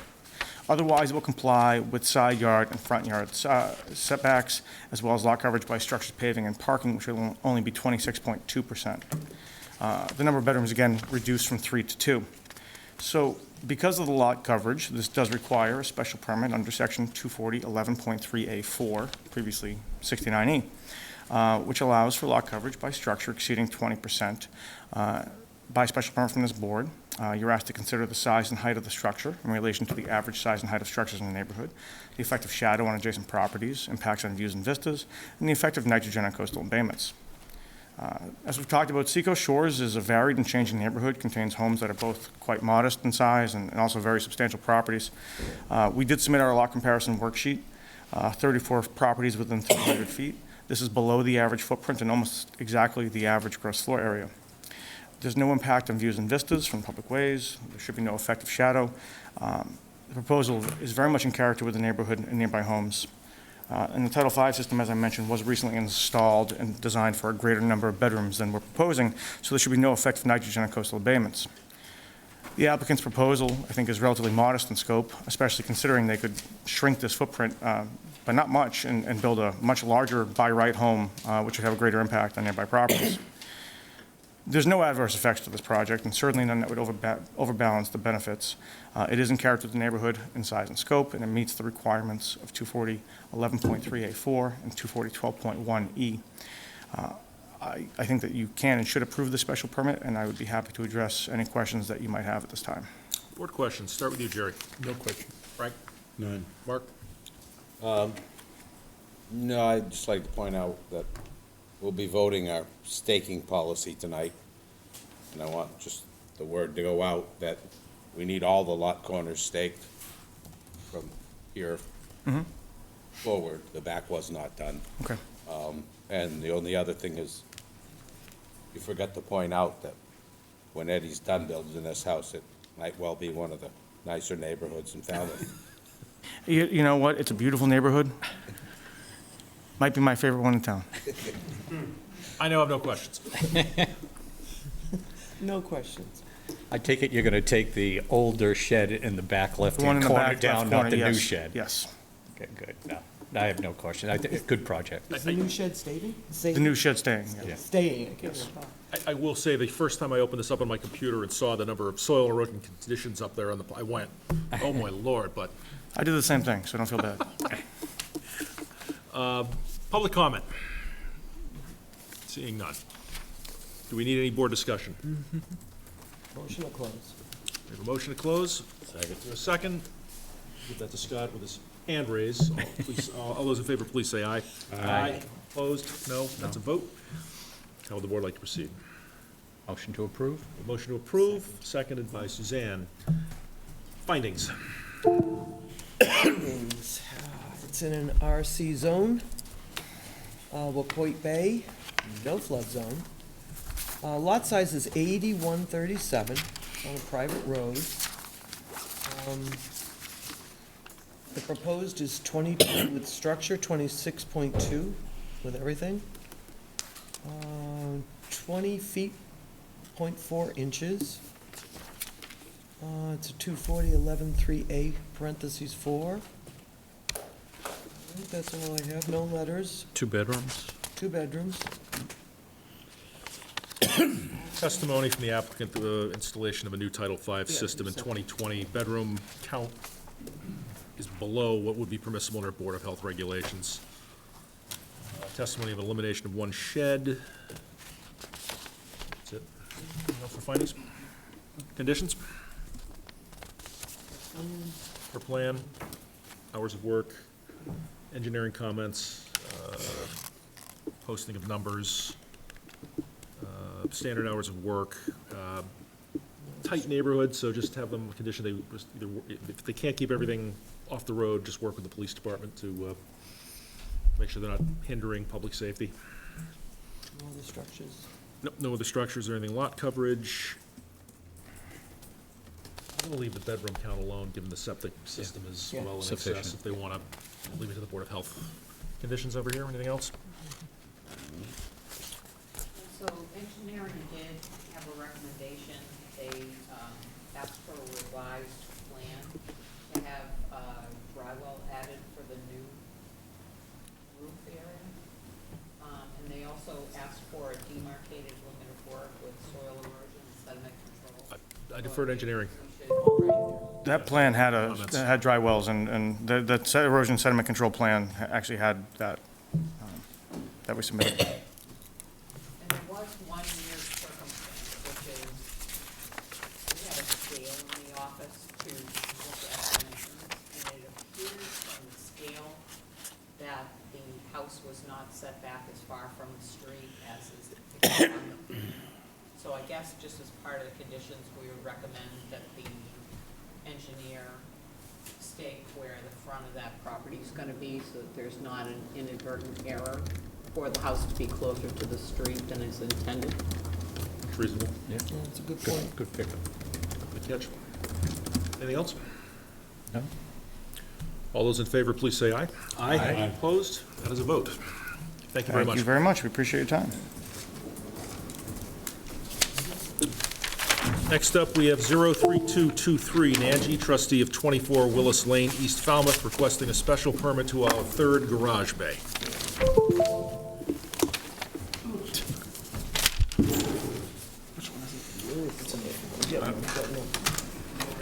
All right, we have Rahad Nanji. I hope I said it There's correctly. 2 garage elevations in the site plan. 60 Hillside Road, Brookline, Mass. Applied to the Zoning Board of Appeals for a special permit pursuant to sections 246.6B, the Code of Falmouth, to allow a 3rd garage bay on subject property known as 24 Willis Lane, East Falmouth. And from the boards, from the departments, we have, Fire Department has no issue. And then I have a Concom approval, I'm pretty sure here. Yes. 9th of 21. Yeah, a Concom approval, June 9th, 21.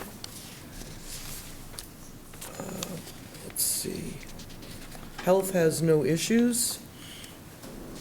I don't know who that is. And I think this is Willis. The proposed this is water. The proposed water service must comply with the Water Department utility and septic component setback requirements. I think this is a continuation of it. The plan must be revised to show the proposed water service location is compliant with the required utility setbacks. An application for a new water service must be submitted and approved, and a new 1-inch diameter water service must be installed, and a new 5/8 water meter must be installed inside the house. And I have no letters. That's it. Good evening for the applicant. Good evening, Chairman Morris, members of the board. My name is Daniel Johnston with Nutter, McLennan and Fish. We are here on behalf of KFN Hillside Nominee Trust for a special permit application for 24 Willis Lane. I'm joined by Sean Riley with Coastal Engineering, and we can answer any questions after a brief discussion of the project. So we are here today for one item. It's a special permit to convert an existing or in construction two-bay garage into a three-bay garage. The current square footage is 1,070 square feet. The bylaws require a special permit for a garage in excess of 900 square feet. So we're just a bit over that. The only change that we would make with this special permit is to change the door layout as well as elimination of an interior wall to combine the storage unit with the rest of the garage. I can show you a bit. So this is the current layout with two garages, and this is the storage unit. And as you can see, these two garages, the doors go up, and then this one just has a door. The suggested change is just to change this door and to demolish the interior wall that separates the storage unit from the rest of the garage. A little background, the property is a single-family home in a single residence B zoning district. The previous home was also single-family. It had, though, two three-car garages on the property, so 6 bays total. The first three-car garage was attached to the dwelling. And the second three-car garage was a standalone garage, slightly to the left of the building. The existing structures have been demolished, and we're in the middle of replacing it with a new single-family dwelling. The construction of the single-family dwelling is allowed by right under the zoning. We've received all permits, including the Conservation Commission. And I won't go into all the details in our application, but I wanted to point out highlight a couple aspects. With this special permit, there's no change to the footprint of the garage. The total project area, lot coverage, is only 16.7%, and that's of the total upland. This property is about 6.7 acres. It includes a lot of unbuildable land. So it's about 16.7% of the upland area. Where 20% is allowed as of right. The garage itself is only 1.2% of the total. Also, again, as I mentioned earlier, this three-car garage would be less than the 6-car garage that existed prior. Both Sean and I are happy to answer any questions you may have. More questions? We'll start on this side. Scott. No, great project, beautiful home. Suzanne? Just two questions. Noreen and I were looking over the plan, and the shed is in an odd area. Yes. I don't know if you want to elaborate on that. Yeah, I think we've discussed it via email, and Correct. So the shed is in the front yard setback area, which Noreen was let us know about that this week. So we're working to get an updated plan to move that out of the front yard setback area, and we'll be submitting that plan to her later. Okay, my other question is, you just said it's 6 acres, ballpark, plus. 6.72. And in the application, it says 83,000 square feet, so there's 2 lots. Yes. Gotcha. I just didn't know if we need to clean that up. No, or- it's, sorry, Sean Riley, Coastal Engineering. The 83,000 is actually the buildable upland. So the calculation of the billable upland is 83,000 out of the 6 acres. So it's not 2 separate lots. Okay, I It's thought. just that's the only amount of billable Okay. upland. Mark? Nothing. Frank? All set? Jerry? All set.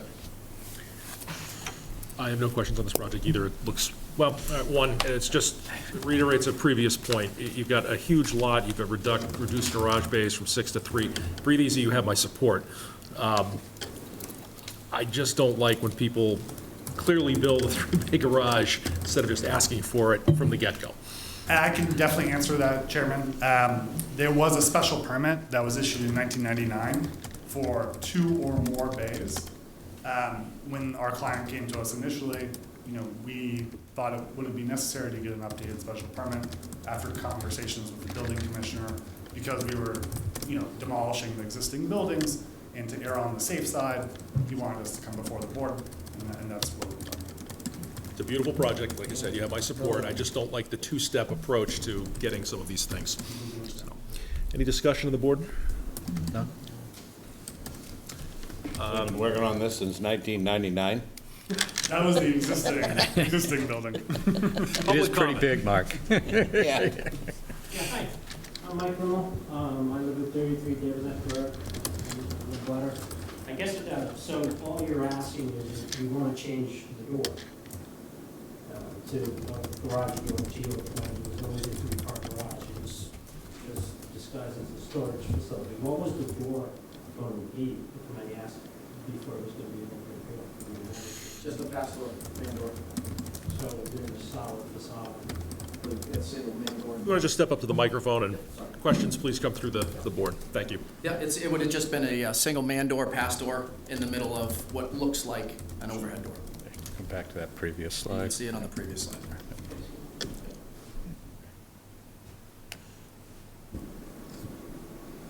Thank you. As long as it's not changing the footprint. Thank you, sir. Thank Any you. other public comment? Does the board need any discussion on this project? No. I would like to proceed. Motion to close. Motion closed by Suzanne. Is there a second? Second. Second by Mark. All those in favor, please say aye. Aye. Opposed? We are closed. How would the board like to proceed? Motion to approve. Motion approved. Mr. Finneran, is there a second? Second. Mr. Peterson. Findings. Findings. It's in an RB zone. It's partially in Green Pond, flood zone AE 13D15. It did have the previous zoning board of appeals in 99. It says in my paperwork, 83,022 feet. It's on a private road. So I think actually that's what the buildable area is, but Upland. the total lot is Upland. 6.7, Right. 6.2? 6.7 acres. 6.7.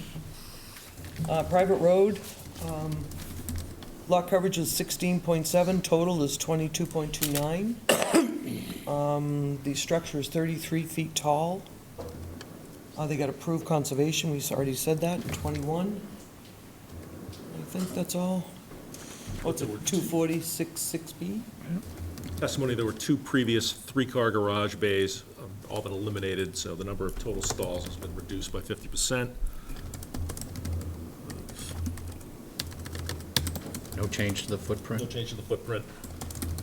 One testimony of one abutter concerned about that, but there is no change to the footprint. Any other findings on the right? Conditions? Conditions. Plan, hours, Water department comments, shed's conditions? going somewhere. I think what happened with the water department is we've had some staff that was out, so we've had people subbing, and I think what they didn't realize was that there was a current house under construction.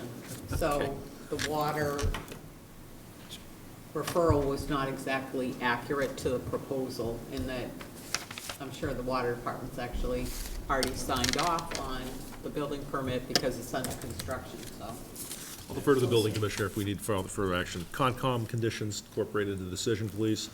Standard hours of work. Shed's moving. Shed is being moved based on the testimony. No, I'm just saying, there should be adequate space to get everything off the roadway. You got plenty of room. Any other conditions on the right? I think just submitting a revised plan to show the shed being relocated. Yes, please, that'd be more than reasonable. Thank you, Noreen. Anything else? No. All those in favor, please say aye. Aye. Opposed? That is a vote. Thank you very much. Thank you so much. The last hearing we have this evening under new hearings is 33-23 Blackwell, 362 Walker Street, Falmouth, requesting a special permit to raise the existing non-conforming dwelling and detached garage and rebuild. We have Blackwell. Another lovely neighborhood for Kevin. All right, we have Steve and Betsy Blackwell, 12 Brewer Drive, Westboro, Mass. Applied to the Zoning Board of Appeals for a special permit Pursuant to sections 240-10-2A and 240-11-3A, parentheses 4, Code of Falmouth to raise the existing non-conforming dwelling in detached garage and build on subject property at 362 Walker Street. And let's see what we have. Planning has no comment. Health has no comment, it's on sewer. Engineering. Number 1, the application was reviewed for impacts to the public rights-of-way and public utilities. Walker Street is a public right-of-way in this area. The proposed alterations to the right-of-way require filing a driveway permit with the engineering division. What is shown on the plans will not be approved. We recommend that the applicant obtain an approved driveway permit prior to approval. What is required for approval of a driveway permit may have impact on the current site design. We request that the following condition or similar be included in any approval if an approval driveway permit is not required prior to the special permit. Quote, "The applicant shall obtain an approved driveway permit and post any required bond with the engineering division prior to the start of construction. The applicant shall complete the work as approved by the engineering division in the driveway permit." Number 2, any connections or alterations to public utilities will require permission from the appropriate town department. 3, the project must not direct any stormwater runoff to public property, abutters, or public rights-of-way. 4, the project includes stormwater mitigation for the roof, as we typically require. 5, a limit of work and construction entrance is shown on the plans. However, additional erosion and sediment control measures should be provided. We will require additional measures for the driveway permit. We recommend the following condition be included in any approval. Construction of this project shall follow the town's soil erosion sediment control standard conditions document, which can be found in the engineering division's page of the town website. The engineering division will monitor the erosion and sediment controls as part of the driveway permit. 6, we recommend the following condition be included. Upon completion of the construction, the applicant shall post the address for this residence. I see no letters. I think that's all I have. One previous special permit is in the file. There it is. 1998, I think. There was a special permit. Thank you. I didn't get that on there. What was that special permit for? I wasn't actually aware of it. In addition, it says on mine. First floor addition. First floor addition, that was gonna be one of my questions about which heights all, but, for the applicant, good evening. Good evening. Thank you, Mr. Chair. For the record, Kevin Clower. I'm here tonight before you representing Steve and Betsy Blackwell, the owners of 362 Walker Street. They're here with us this evening, and we're also joined by Denise Benoli, the architect for the plan. We're seeking permission to raise and rebuild the existing non-conforming dwelling. Before I begin, I want to just note that we did revise the site plans in order to address the comments made by the engineering division, and those were submitted quite some time ago, so there's been ample time for them to respond. But these are the revised plans that address those concerns about the driveway permits and limited work and what have you. This property, 362 Walker Street, is located at the southern end of Walker. It's only 4 houses from Surf Drive. If you haven't been, it's really a beautiful area. You should go check it out. Check. That just cost you $100 in minutes. The lot itself is 10,724 square feet. It's in the residential C zoning district, and it is in an AE12 flood zone. Presently, there's a 3-bedroom, single-family dwelling and an attached garage. The existing dwelling is non-conforming. The side yard setback to the south is only 6.1 feet where 10 is required. The lot coverage by structure is 24.97, where 20% is allowed by right and up to 25% by special permit. And the lot coverage by structures, paving, and parking is 45.69%, where 40% is allowed. The applicants purchased this property about 6 years ago. They've actually recently just sold their home in Westboro. This will be their permanent and primary residence. But the house needs significant repairs, cosmetically and structurally, and given its location in a flood zone, an AE12 flood zone, the scope of repairs and improvements necessitate compliance with the flood zone standards, which in this case requires elevation of the structure. It must raise the existing structure and rebuild the new in compliance with those requirements pursuant to the building code and FEMA regulations. Under those regulations, all habitable space and mechanicals must be at least 1 foot above the flood zone elevation. So it's an AE12, so it will be at least elevation 13, which requires the applicants to be at least 8 feet above the existing grade. The proposed dwelling serves to reduce clutter on the lot. It eliminates the existing detached garage. It folds that into the house, reduces the need for outdoor parking. It maintains the same number of bedrooms. The non-conforming side yard setback is slightly improved, 6.1 to 7.5 feet. And that's to the deck. The house itself, the majority of the house itself is actually 9.3 feet. Lot coverage by structure is decreased slightly to 24.78. I don't know if the existing special permit addressed the lot coverage, because I wasn't aware of an existing special permit, but to the extent it did not, this becomes eliminated as a nonconformity with the issuance of a new special permit. And the lot coverage by structure, paving, and parking, that nonconformity is completely eliminated. It's reduced significantly from 45.69% down to 32.89, which is well below the 40% that's allowed. And lastly, and perhaps most importantly, it complies with the FEMA regulations and requirements. Due to the existing nonconformities, this requires a special permit under sections 240.10.2A and 240.11.3A4, formerly 243C and 69E. Under 240.10.2A, pre-existing non-conforming structures may be changed by special permit, provided they're not substantially more detrimental than what exists. You're asked to consider the standards of 240.12.1E and whether or not the alteration creates any new dimensional nonconformities, impairs views and vistas, and reasonably conforms to the neighborhood. Here, there's no new nonconformity created. The existing nonconformities are either improved or eliminated. Many of the requirements for this section overlap with 240.11.3A4, so just kind of jump there.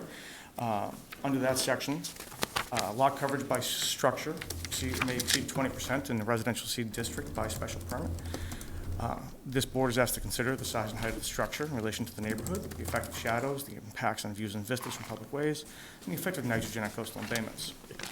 In preparing the lot comparison worksheet, it's clear that this house will be among the larger in the area, but it is a very dense, clustered neighborhood with many homes of similar scope and design nearby. And the design of the house mitigates that. It's designed with, I think, a lot of consideration and thought put into fitting into the area. The second floor is pulled back from the roof line of the first floor. It extends to the rear. This house will by no means be an outlier in the area. There should be little impact on shadowing, no effect of nitrogen, same number of bedrooms, and it is on sewer. The project itself represents a significant improvement over the existing conditions. As stated, all of the existing nonconformities are either improved or eliminated. Side yard setbacks improved. All other setbacks are conforming. Lot coverage by structures reduced slightly, and with the issuance of a special permit will not be nonconforming. Lot coverage by structures, paving, and parking is reduced substantially and eliminated as a nonconformity, and it will again comply with flood zone requirements. There's no new dimensional nonconformities, no adverse effects, and certainly none that overbalance the benefits. I believe this meets all the requirements, 10.2A, 240.11.3A4, and 240.12.1E. I'd be happy to address any questions that you might have. Ms. Benoli can answer any questions that I can't, and otherwise we'd ask that you consider and grant the special permit. Questions? Start with you, Scott.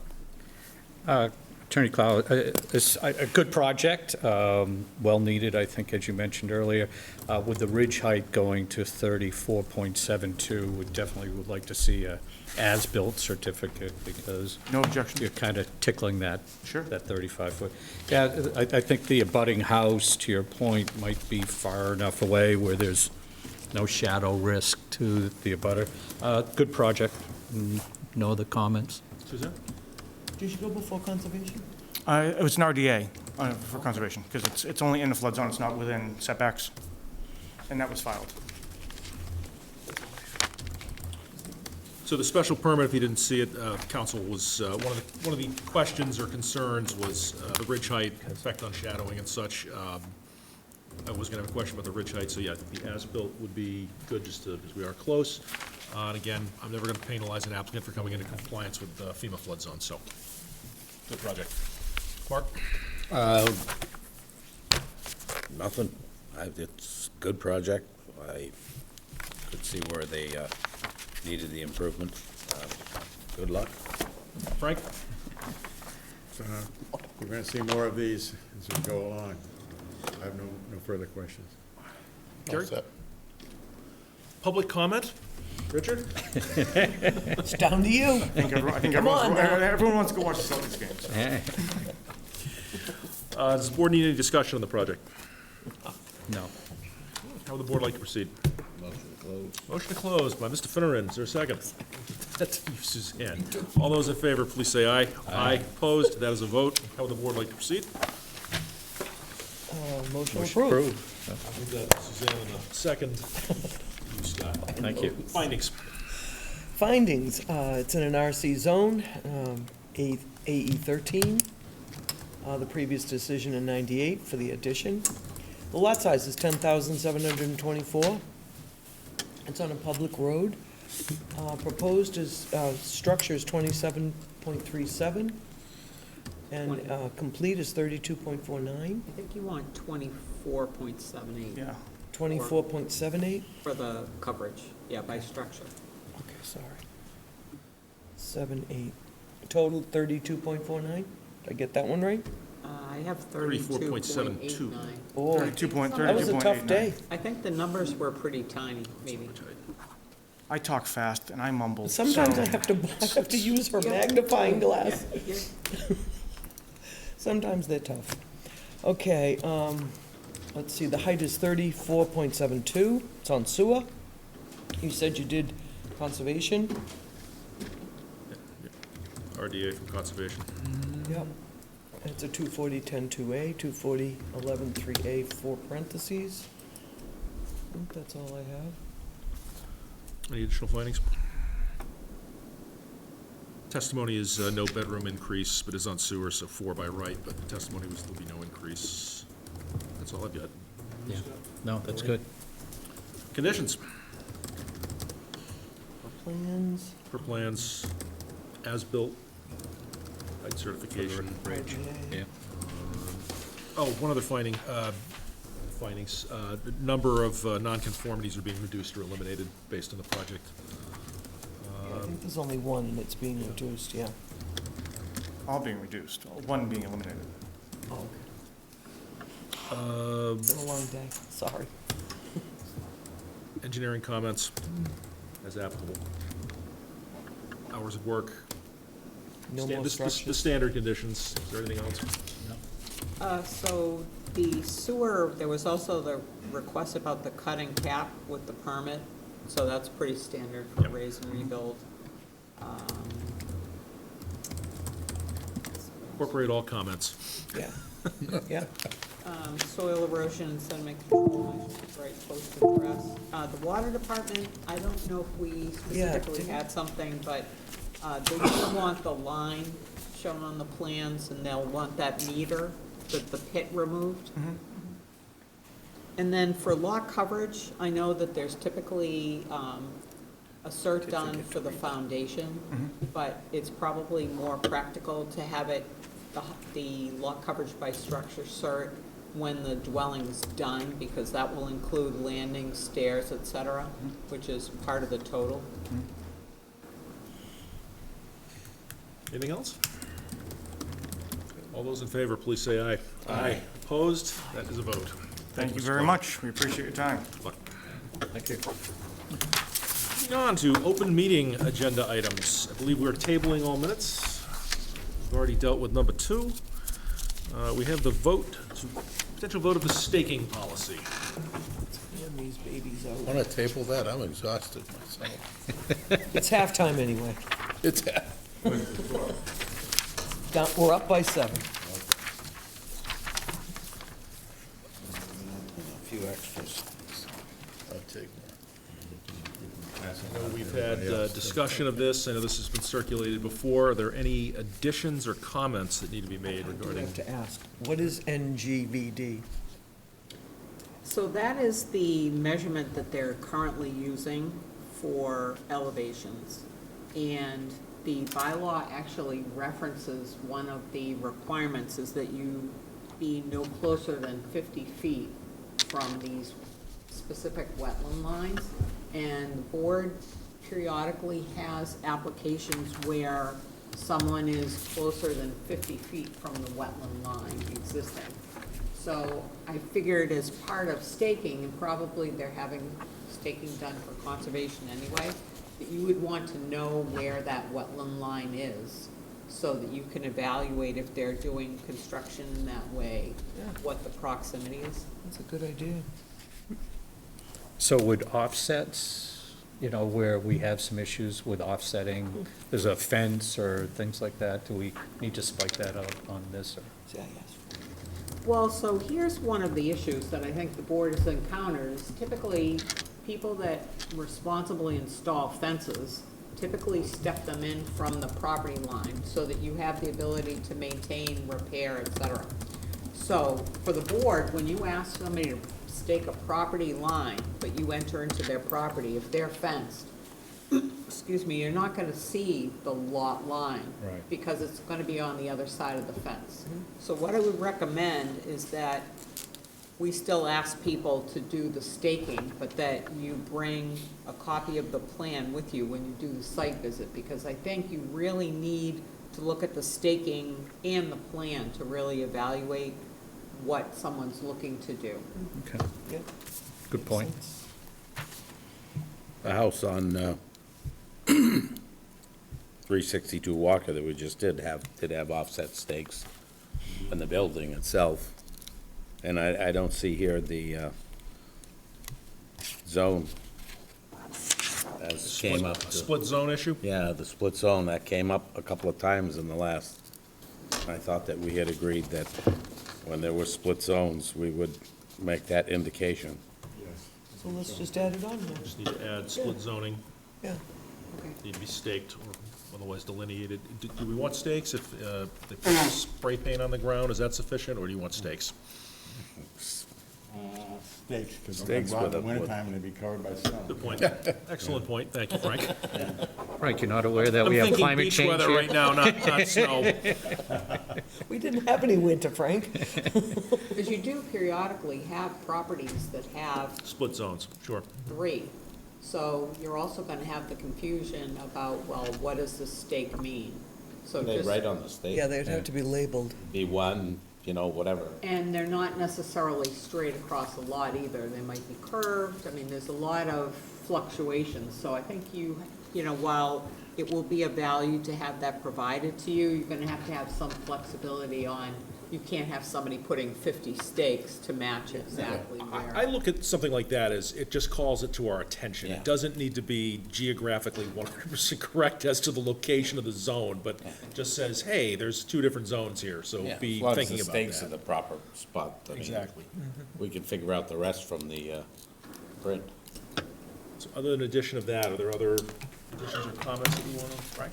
Well, what do we do in a situation where there's the application before us is for a 40B, and they're actually building a road? Do we get to see what the road is? So I guess I would refer the board to a recent 40B that we did on a large parcel that was about 7 acres. And at the time of the original proposal, that lot was fully wooded. It was so wooded that you could not walk through it. So doing any type of staking to demonstrate where a road was going to be, where lot lines were going to be, not possible. Can we ask later on that the applicant delineate where they propose to put a road once it's clear cut? Is that Yeah, reasonable? I mean, but though at that point in time, your decision's already done.